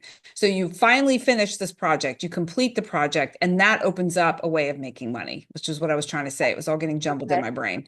And then you have a sense of motivation to get the things done. You're filled with passion and drive. And I feel like that is very much that Mars and yeah, just like really like, let's just go. It's time to get moving. And what I also find interesting is that we've got these two flowers back to back, the Virgo and the Libra flowers, that have a similar sort of energy. They're actually kind of leaning in towards each other. So this feels to me like there's somebody that's watching this that might be a Virgo Libra combination in a relationship, where leaning in towards one another is the ideal pathway to take. So for anyone who's watching, this is for you. Virgo goes to Leo. No, wait, Leo goes to Virgo, which means lust goes to Virgin. So let's just say when we have the transformation from Leo to Virgo, we go from lust to purity. So, but with that Leo Mars in your 11th house, you're meeting new friends, you're passionate, starting a passionate relationship with somebody over the internet, or a passion project, creative passion project that brings you money. Yep, in your second house, new way. Yeah. Creative entrepreneurial venture project with your true divine mate, your person. Now into each other. All right, now Scorpio. Lay it on us, Madelaine. So Scorpio, I think, is going to be tough. You guys had that. I was talking about that Pluto retrograde. Mars rules you, Pluto rules you. Mars is in fiery Leo, trining the what's it trining again? Venus. very positive for you in that angle. But the tough part, let's do the tough part first. The tough part is Mercury in your seventh house, squaring sudden surprising information, but it doesn't have to be negative. My friend that's Scorpio, she heard some very surprising information that actually ended up being very it was surprising and shocking, and it triggered her, but there was kind of good news in it too, which was basically that somebody that she loves is available. But anyway, there was challenging stuff in that, but it was good news that like there was good news in it. But again, this could also be secrets coming out about relationships, because that Mercury's in your seventh house in the sign of Taurus, and that Pluto. So you suddenly find out something secret in your relationship, or it could be communication issues showing up, that you have some mother issues, some wounding to do, because you're going to do that introspection with Pluto in retrograde in your fourth house. You're really looking at something in yourself that causes these conflicts in your relationships, or causes you to communicate in a way, in a defensive or reactive way. That Mercury squaring Pluto is a reactive, non-thinking. It's just a reactive communication. And then with your ruling planet is trining Venus. So there's a really nice romantic liaison energy healing between you and a relationship coming forward. So it's almost like, again, if you're in the wrong relationship, this could absolutely end the relationship. You discover they're cheating on you and you end it, or you discover this person is turning both of you needed transformation to become the people that you needed to be to make this relationship be the relationship that it's intended to be, and that it can work. You just both needed communication, because Scorpio have communication issues with Capricorn over their third. So through communication, they may have a breakthrough in the relationship, and it goes to the next level. And then it trines your work houses. So then you take on a co-collaborative passion creative project with your person. And then that Jupiter in your eighth, sextiling your Chiron, there's a lot of healing there around forgiveness, around having taken something too personally, but letting it now go, like being okay, like forgiving. This is a very healing. It's involving that sixth house, eighth house. I mean, you're looking at really becoming a new person. Scorpio, I mean, that's really interesting, actually. So Scorpios they're gonna reveal a part of themselves that's now transformed through some sort of conflict that's going to happen in a relationship. Could be around money with that eighth house, or sexuality. But the result is the Scorpio wakes up. They have a wake up to the full empowered, that they become more empowered. So they realize that they are unempowering themselves, and they now empower themselves. So let's give an example. You're in your true relationship, but your person looks down at what you do, or doesn't agree with what you do, or doesn't believe in what you do. Let's use that as an example. And then all of a sudden, you step into more empowerment about it. You discover something. You discover the secret of this powerful information about the hidden world, the occult, which is Scorpio, which is absolutely the way all of this works. It's all done through astrology, through the science. It's an actual science, a sacred science. You step so into the truth of it that you convince everybody around you. They wake up. I was doing a reading for this one woman, right? And her husband, I have her, and her husband literally pops in behind and goes, "I don't believe in any of this. I'm a skeptic." I'm like, I just went, "That's okay. I would change your mind. I know I would." But anyway, so Scorpios are coming into their, you know what? This is who I am. Love me or leave me. But most likely love you, they'll stay. But your person is in your right relationship, then yes, and you're not in the right relationship, you will probably leave. But some sort of, the secret is about you. You discover a hidden quality within you that you then, or that you've always known about you, but you haven't really embraced and shown the world, or been too afraid to step out and be who you are in some way. This is at 22 degrees. The degree point of 22 degrees, whenever you're in the last decan, You're at the end of the journey. You're at the end of the journey of being Scorpio. So you're at the you're seeing that you don't have to give your power away to the emotional trauma and drama. Scorpios are here to learn how to master the inner world. Keep it mellow. We all are, but Scorpio just have deeper internal stuff going on. Yeah. They're complex. That's why they do that's why they need more than the other signs. They need divination tools, tarot, all that kind of stuff, because it stabilizes them. I think it's really fascinating that this is the flower that came out for Interesting. Scorpio. The reason I find it interesting is twofold. One, it is so bright and Purple. cheerful almost. However, it's on a cactus. So you've got this bright flower. It's called the pink prickly pear cactus flower, that is surrounded by thorns. It's surrounded by danger. It's surrounded by something that could potentially harm you. And I feel like that's very scorpionic. You know, if you think about the scorpion as the archetype for Scorpio, you know, they have that stinger. It's similar to a thorn in a cactus. Right. And this the pink prickly pear cactus invites us to enjoy and appreciate the beauty in our environment, in our circumstance, in our situation, even if it's not so beautiful. So, you know, think about this flower on this cactus, and then to dig beyond what's seemingly apparent. So digging deep into the underworld and excavating that. And during this time, finding those profound meanings and insights that just seemingly drop in out of nowhere. It's just like, poof, understanding. And then really activating a sense of wonder and curiosity and adventure in their lives.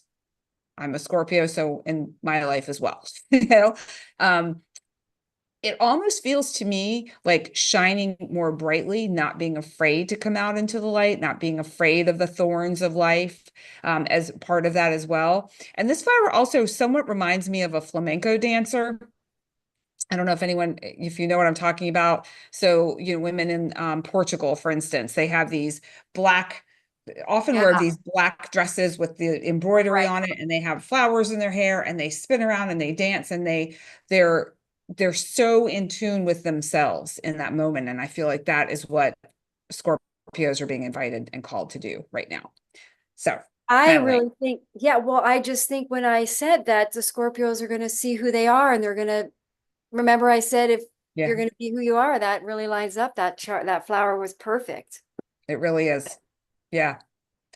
Okay. I love it. So Sagittarius. Ruled by Jupiter. I seek. I always forget. Scorpio is I desire. Libra is I share. Anyway, I forget to do that part. Sagittarius, I seek. So let's go ahead and look at Sagittarius. Where does Scorpio hit your chart? Probably the 3rd, I think. Oh no, we'll see. Sagittarius, no, sorry, Scorpio is in your 11th. 12th. Sorry, your 12th. What am I thinking? Of course, the 12th. Wow. So I think this is going to be pretty impactful for Sagittarius to have the Scorpio full moon in your 12th house. So what happens? It's interesting because I'm Sagittarius, and I absolutely know I want to travel next year. Like 12th house, I've just had this reveal that I've complete clarity that I'm going to do 3 months in Italy, hopefully every year. Like Italy is my passion. I love it. I know. I mean, maybe go to Spain too and south of France, but I'm going to try to do Europe 3 months to 4 months out of the year, right? So that's kind of like a revelation of a desire, something you really desire to do, right? So in that 12th house, that's my dream.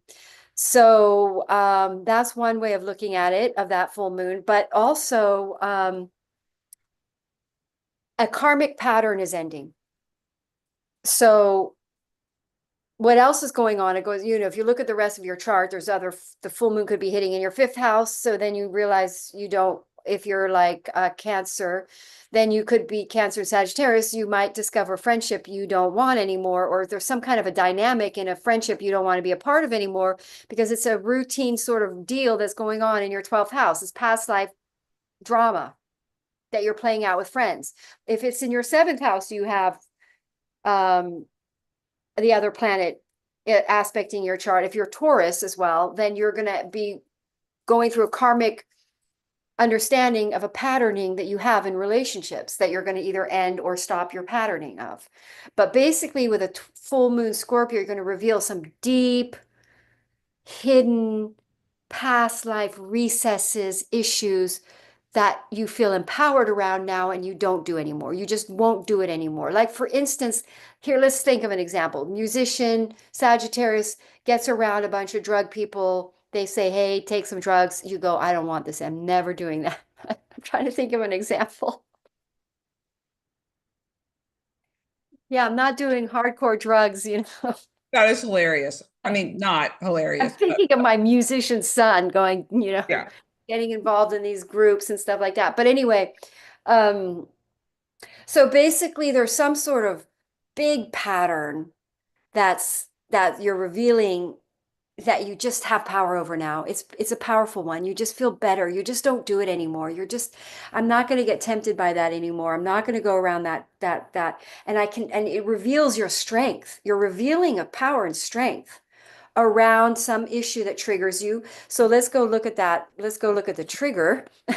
That Mercury, that Mercury Taurus is going to be in your sixth house, Mercury and Pluto in your third. So yeah, there could be some information, knowledge, or communication around people that are near you in your day-to-day life that trigger, upset you, information, power struggle around some kind of a acquaintance, sibling, a business. This is like a work relationship too, where there's going to be healing through communication. Perhaps a positive aspect would be that you heal through these communications. But also you're going to be learning to communicate better with Pluto there in your third house. And then Jupiter, your ruling planet, making a sextile to Chiron, it's possible that Sagittarians have some sort of a conflict, stressful situation. It's stress, conflict, and communication over relationships that they then transfer and become healed and able to communicate around. They become healed communicators around. They transform into a ability to communicate over a frustrating or stressful situation that they would normally not communicate over. But now they can communicate. They feel empowered to do that with Pluto in their third. They're going to be taking their power back through communication. Honest, straightforward, setting a boundary. Again, Mercury squares is setting big boundaries with people, or just ending connections, work relationships, or a job that isn't right, or quitting something, square to that. And then let's look at that Mars, passionate Mars in Leo in your ninth. Creative projects involving travel. And then with Venus would be in your sixth. Well, Venus is in your fifth. Oh, wow. So that would be a very, very harmonious time with your relationship. Friendship turns into a romantic marriage, committed partnership. You decide to have children, passionate sex, passionate travel, honeymoon period, co-collaborative romantic projects, passion projects with your romantic other half, or with friends. If you're a musician, you travel. That trines your Venus in your fifth. You meet you have really good band members, groups. You travel, good friends together. You travel on tour with a band. But that communication trigger stresses you out, but at the same time, you are having a lot of fun and great things going on, but it's almost like you have a communication breakthrough, and that communication breakthrough opens you up to I would say frees you because it's in that Pluto energy in your third house. So communication opens up. It can be just flat out conflict and arguments with people. And then you end a situation and it liberates you to move and leave and go get another job or travel, or basically you get your power back over a stressful situation, and you found your power, and then you have a really blessing with relationships and beliefs and travel. So in other words, there could be a conflict involving work that then you talk and you communicate through, which then you have a whole shift in perception around. But it's kind of an interesting full moon, isn't it? It really is. And I have there's so many different angles, and I have yet another one. Okay, go for it. And it's similar to what you're talking about in some ways, but diverges in others. So a Okay. slightly different take. So we have the squash blossom. Oh. This flower reminds me so much of one of those old time record players. So, it's like you brought Mm-hmm. up the music as an example, and Gramophone. yes, thank you. And and that's actually communicating music. It's a speaker for the music. So Mm-hmm. we have that sort of energy when it comes to communication. Now, this flower actually has a lot to do with sexuality and sensuality, which is very scorpionic. It allows there to be a feeling of liberation and freedom in the body.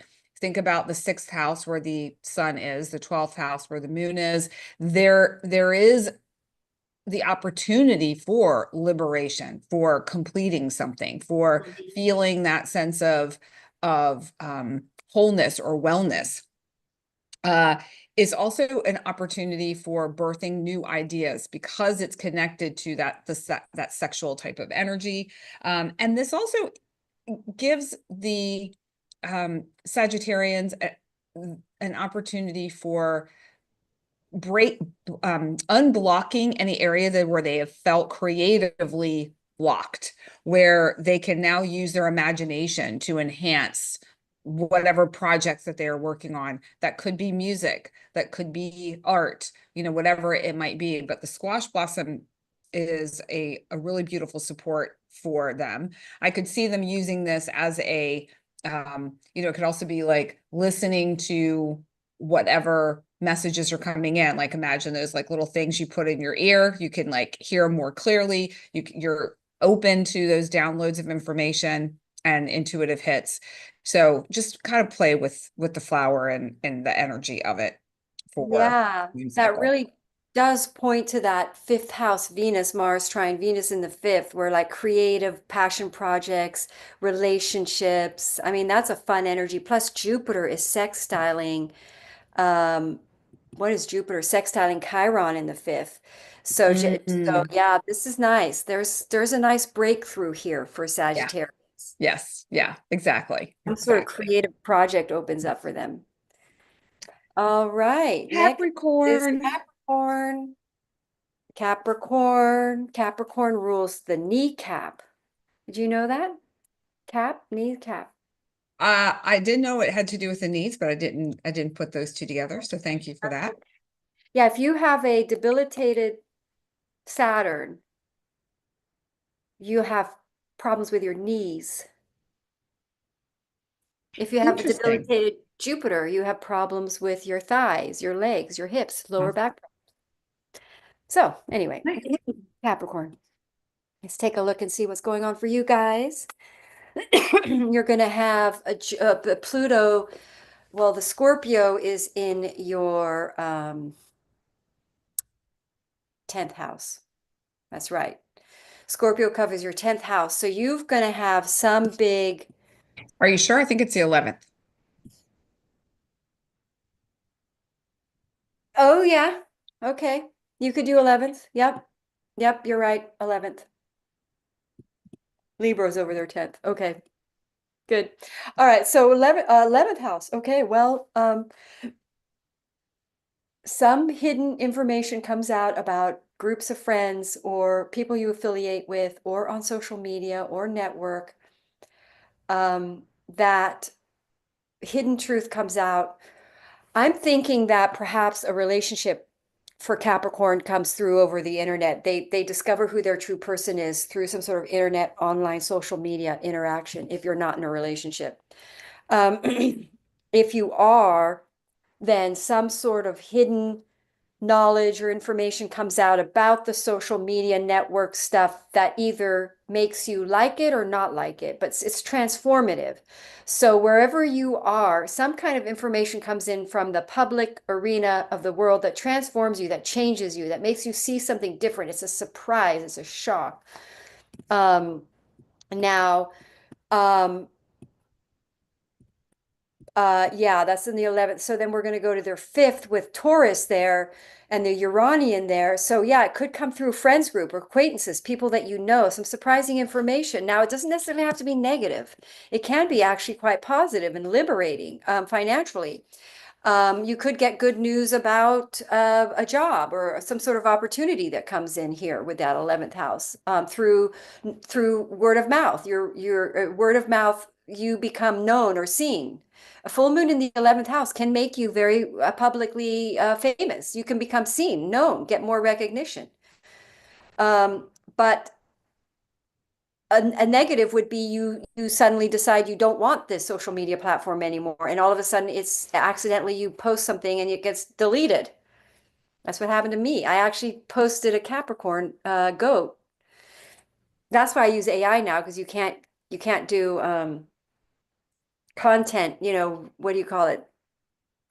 Copyrighted, Thank like you. copywritten. Yeah. Yes, I posted a picture of a goat that I found online. I just thought it was a picture of a goat, and then they ended up saying it was a copywritten. They literally took all my channels down. They didn't even, I would have taken the goat down. They didn't give me any chance. They just deleted all my programs over that one picture of a goat.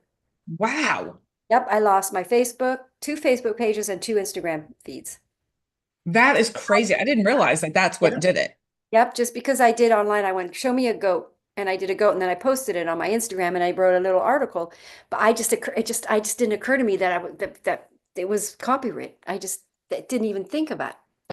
Well, Anyway, and you would think that they would have given you like, hey, that's a copywritten they did. image, They gave or me like a week warning. They said, we're giving you a flag. And I said, okay, okay, I'll take it down. What was it? So I took it down on everything I could because I wasn't sure what it was. And then literally they said, we're giving you a week to fix this, to do something about that. And I said, I'm doing something, I'm doing it, I'm doing it. I kept contacting them, kept doing this, and they said, then the next thing I know, boom, they took it down.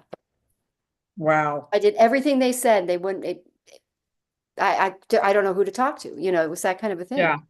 You started fresh. Yeah, That's so a full moon in your 11th house can do that. So, um, but anyway, or you find out a secret about somebody through internet, social media, you find something out and that it's upsetting.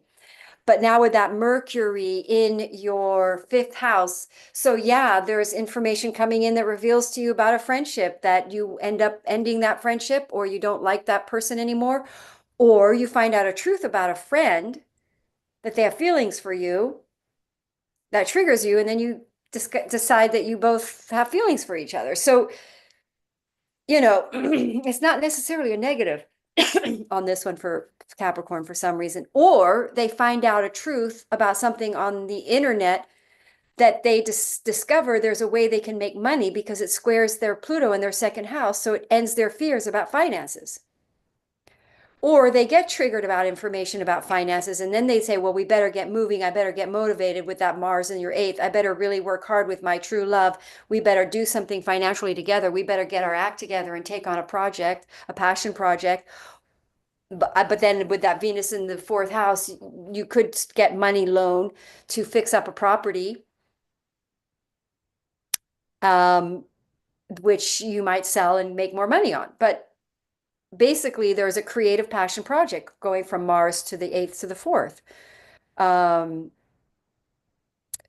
yeah, so in the 8th house is joint resources. You pull your money together to go move into a house together, live together, buy a property together. But for Capricorn on the whole, there is a transformation occurring around their public, who they are in a public arena, in a public sphere. So they become very well known. It could trigger they could see that there's a group of friends that they don't want to be friends with anymore, or Or again, they could discover a romantic relationship in all of this too, with that Mars could turn into a physical situation. What do you Well, got? we have the pink Oh, primrose for that looks like a Capricorn. relationship, doesn't it? It really does, with these groups of two flowers. Uh, what I find fascinating is the Capricorns in my life. I'm noticing that this is very clearly a message for them. Mm-hmm. And that has to do with forgetting to take care of yourself because you're so busy taking care of others. And these flowers kind of look like that. And that could be within relationships or friendships, even to Mm-hmm. tie it into that 11th house. And there is the potential for burnout or resentment when it comes to this work. So like really be aware of where you're not taking care of yourself. Where can you take some time to rest? Where can you actually go into, let's tie in Scorpio here, go into some of those places where you've just pushed whatever it was to the side and haven't dealt with it. And now it's time to actually deal with it, not keeping yourself busy, which is very Capricornian, so that you don't have to look at the shadow side. It also encourages us, the pink primrose encourages Capricorns to value your own needs and your own purpose, which may be at odds with your friends groups, that may be at odds with what maybe your boss is encouraging you to post certain things on social media, and it's not really what aligns with you, but you feel like you don't have a choice. It's like really noticing when that is happening.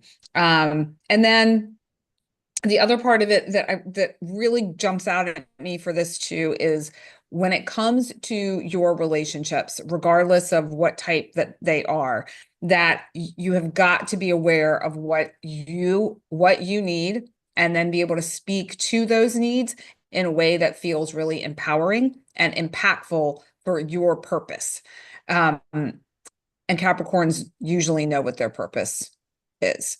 So the pink Yeah, primrose. I think that's Capricorns going onto joint ventures with their divine mate, going on taking some sort of public position out in the world with, Mhm.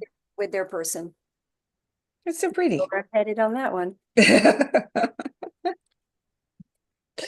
Or a lot of Capricorns getting into relationships. I know a lot that are single, so could be the time now. Very interesting. All right, Yep. Aquarius. Aquarius, oh my gosh, you guys, you've got Pluto in your first house going retrograde. I know some Aquarius who've been going through kind of a pretty tough time. You're going to become very empowered, very strong, independent, incredible people by the end of this transit. But basically, Scorpio is in your 10th house, so a full moon in your 10th house. I know a few Aquarians that are at their sort of fears about money, because Venus has been with Saturn and has really kept things a bit financially tight for a lot of people, for everyone, because Venus is next to Saturn. So everyone's been feeling a bit tight. But Aquarius now are going to be relieved. They're going to feel like a job opportunity opens up, a work thing opens up, but also it could reveal the toxicity of a certain job they have that they don't want anymore. It could really reveal um, a toxic relationship with a boss there, or maybe you got in a relationship with a boss and now it's, I'm just kidding. You got to end the job. So yeah, you're going through a transformation in your career house. So you're leveling up, you're rising a level, you're becoming more, you're going to get an upgrade, a career boost. But there might be a fear around in the process, it's going to be one of those things where it's like, yay, phew. But I'm going to look at that Mercury in your fourth house squaring, what's it squaring again? Pluto. So yeah, you've got some fears coming in around stability, financial stability, around being safe in the long term. You're probably there could be Aquarians where they just feel like, I don't know how I'm going to make money right now, like just completely not even sure. but with this full moon coming in, they're feeling really like they can see a stable new future, they can support themselves. And Jupiter is ruling your second, and Jupiter is making a nice sextile to Chiron, healing through communication with friends.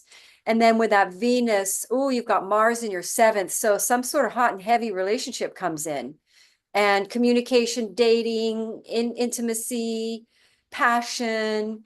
And then perhaps a relationship supports you on this new venture, because if you could be quitting a job and starting your own business, because you're going to have Saturn in your third house for like 3 years. So you could be starting a new business. And so you're then, a partnership comes in and supports with that Mars in your seventh. Could be a partnership comes in and supports, but it's really a relationship looking transit a lot. If you're already in a relationship, you become very close to your spouse. There may be a honeymoon period with that Mars and Leo in the seventh. You guys are going through a real physical time, but then with it trining your third, there's good communication, good spending time together, and then maybe co-collaborating on a business together, starting some sort of project together. What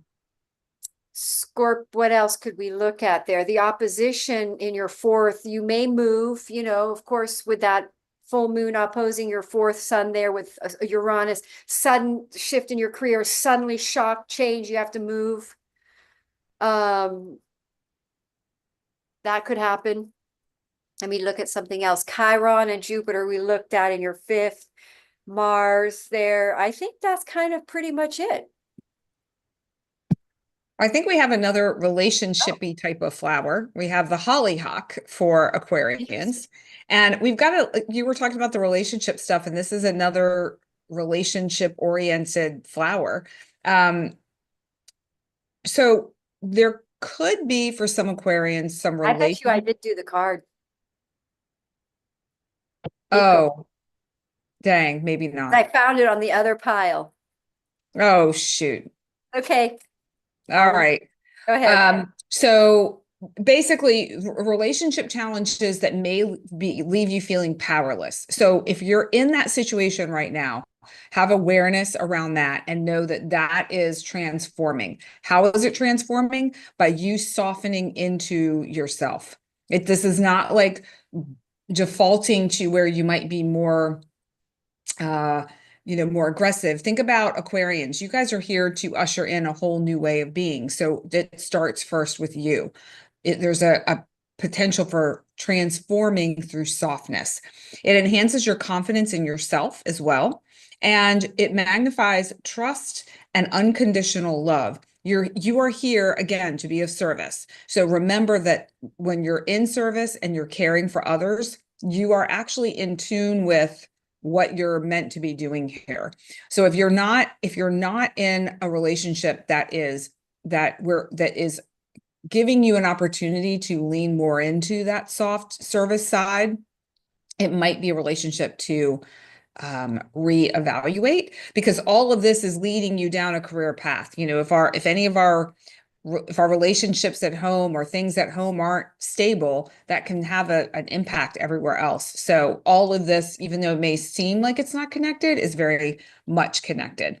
And then we've got these beautiful pink flowers, the two here, and then the potential for birthing something new could be for both of them, both parties in the relationship being able to create something else. So I know a lot of Aquariuses that are in relationships. That's one sign where that both people in the same sign do very well. Like I have a friend that Aquarius, her husband's Aquarius. I just did a reading before this with a woman. She's Aquarius, her husband's Aquarius. When you have two Aquarians, they do well because they're both social butterflies. They're both humanitarians. They're both like on the same page about where to go with life. And so it's kind of interesting. Yeah, that is interesting. So I do think for Aquarius, this is definitely them facing their fears, perhaps in quitting a job or taking a particular humanitarian job forward that maybe doesn't pay what they want, but taking the risk and going for it, and it will bless you. The more you take risks on pay off. Yeah. Scorpio, the better. So Okay. let's Pisces, last Pisces, but not least. ever least. Watery Pisces with the North Node and Saturn still in your house, in your chart. Scorpio is your ninth house, right? So perhaps travel, but triggering, let's look at that Mercury here. Mercury in your third. So communication coming in from the 12th. There definitely is going to be news, communication that triggers you, that kind of freaks you out, that upsets you because it's hitting your third house, that could trigger some deep issues from your past life because that Pluto retrogrades, bringing some issues up from the past, from your past life, that really trigger your sense of security and stability. And then with that Scorpio in your ninth house, it could shift your beliefs. It could make you realize you have to change something. You have to do something different. Or it could make you realize, it could change your belief with that, which then changes your actions. With Mars in your sixth house, trining Venus in your second house. Oh, nice. You change your belief about something and it makes you change what you do for a living, or what you, in other words, you change your belief around something that makes you be okay to do some kind of work. For instance, I can use my son because he doesn't watch. So he's been doing one form of music, right? But I just don't think it's his true self. He's a really good guitar player. So now there could be a crisis. Somebody could insult him on one of his other ways of making music that makes him really upset, that then makes him really realize and wake up to the belief that he changes his belief about who he is as a musician. And it inspires him, because a lot of times Scorpio stuff is medicine. You don't like it, but stuff that gets communicated during Scorpio season is medicine. And you hear it and it makes you go, I should just do my guitar. I know, and that's my gift, my true gift. You wake up to what your true gift is. You have a shift in your belief because of something that triggers you, something that seems like it's not going to work out. Death and rebirth is the energy of Scorpio. So he has a whole new belief system. It transforms and changes you. So it could be painful with that, square Mercury in that opposition. You let go of something, you release, you let go of a relationship you might like, because you got the South Node in your seventh house. So you maybe release another relationship you were collaborating with that now you don't want to work in that way anymore. So you let go of that particular collaborative relationship. But because you're going to have Saturn in your second house, which is going to be a whole new way of making, you're going to set up a whole new structure of making money, a whole new beginning, a whole new career is starting for Pisces, because they've cleared a whole bunch of karma, but they've also become more mature and more responsible with that Saturn in their first. So they're now ready and more mature to take on a new career, and start stabilizing and start structuring that. And then with Mars in the sixth house trining Venus, again, a very creative, lucrative, collaborative, creative financial venture passion project coming in that looks very lucrative, that's going to be very abundant, which is interesting because that's where Venus is. So Venus is where Saturn's going to end up. So Mars is really making a nice new passionate inspired beginning somewhere in that second house, which is creating more money, creating more income, inspired new way of making income coming in for Pisces. So what else can I quickly say about all of that? And then there could be an argument, with, let me see, hang on a minute. Where's that Scorpio house again? Ninth house. Yeah, there could definitely be conflict and something rises up, flares up here. But that then makes you shift your belief system. And with that Jupiter sextiling Chiron, you have a healed response over. That Chiron Jupiter is really good. Jupiter rules Pisces. So whatever conflict shows up, Pisces get over it really quick, but they then discover, they make a decision that changes who they are. They then have a new belief, which really shapes, which is a big part of shaping their new beginnings in that second house of how they make money. So they transform a belief about themselves, which then transforms how they make money. They see themselves more real. their gift, the hidden talent within them becomes revealed. Hidden talent shows up. Their true gift. Their I love, dharma. Their dharma. I love that the hidden talent shows up, their true gifts. Yeah. And it doesn't have to be complicated, or I think sometimes Pisces can get, it's like they can get confused because they're going into their fears and all the, like, oh, these things could happen and the doom and gloom kind of scenarios. So the chocolate daisy, which I find an interesting flower for this one, reminds them that there's relief in simplicity. So they don't need to overcomplicate things, kind of like with your son, That's like doing all these things. exactly right. Like they really don't. So this is a prime opportunity for them to have the clarity, and the mental spaciousness that they have by simplifying will give them that pathway to joy, give them that pathway to that, like you were saying, their hidden talent and that superpower that they have in a way that can open up doorways of abundance and prosperity as well. So, and the chocolate daisy also gives them an ease in whatever they're doing. So when they're doing when they're operating with their hidden talent, when they've got their talent online, it's easy. It's Yep. simple. Right. They tap So like flow, liberation. exactly. Yeah. So Yeah, that is very yes, Scorpio is this is liberating energy. So transformative and liberating. feels good. Yeah. That feels good for Pisces. Looks like So Pisces are going to be who they truly are because they've got that dark center and then that thing. So it's almost like they're coming from their center now more rather than their head or what they think perceive because that's Pisces. They go way in here and not from here, you know. yes. And get caught in the fear. That to Yeah. me is the fear, the dark in the center.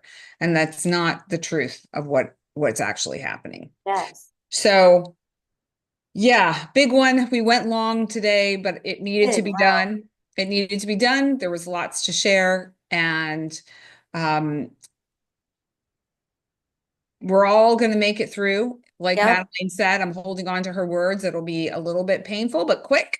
Mm-hmm. We'll learn Yep. and grow from it, Yep. and then we'll be prepared for the Action. Gemini new moon, and then opening up a whole new way of thinking and being in that regard. So Yeah. this is a really important, potent time.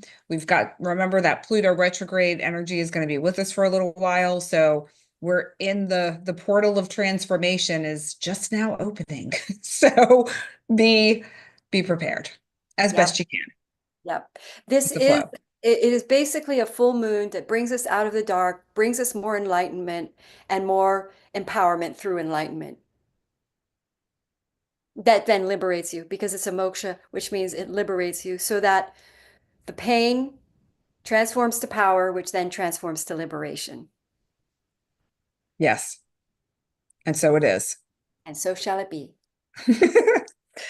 All right, everyone. Thank you for those Thanks who for are still watching. with us. We appreciate you very, very much. And we will be checking comments. So be sure to like and comment and share with others. And we will see you in a couple of weeks with the Gemini New Moon Cosmic Chat. Thanks for hanging out with us. Ciao Having for a now.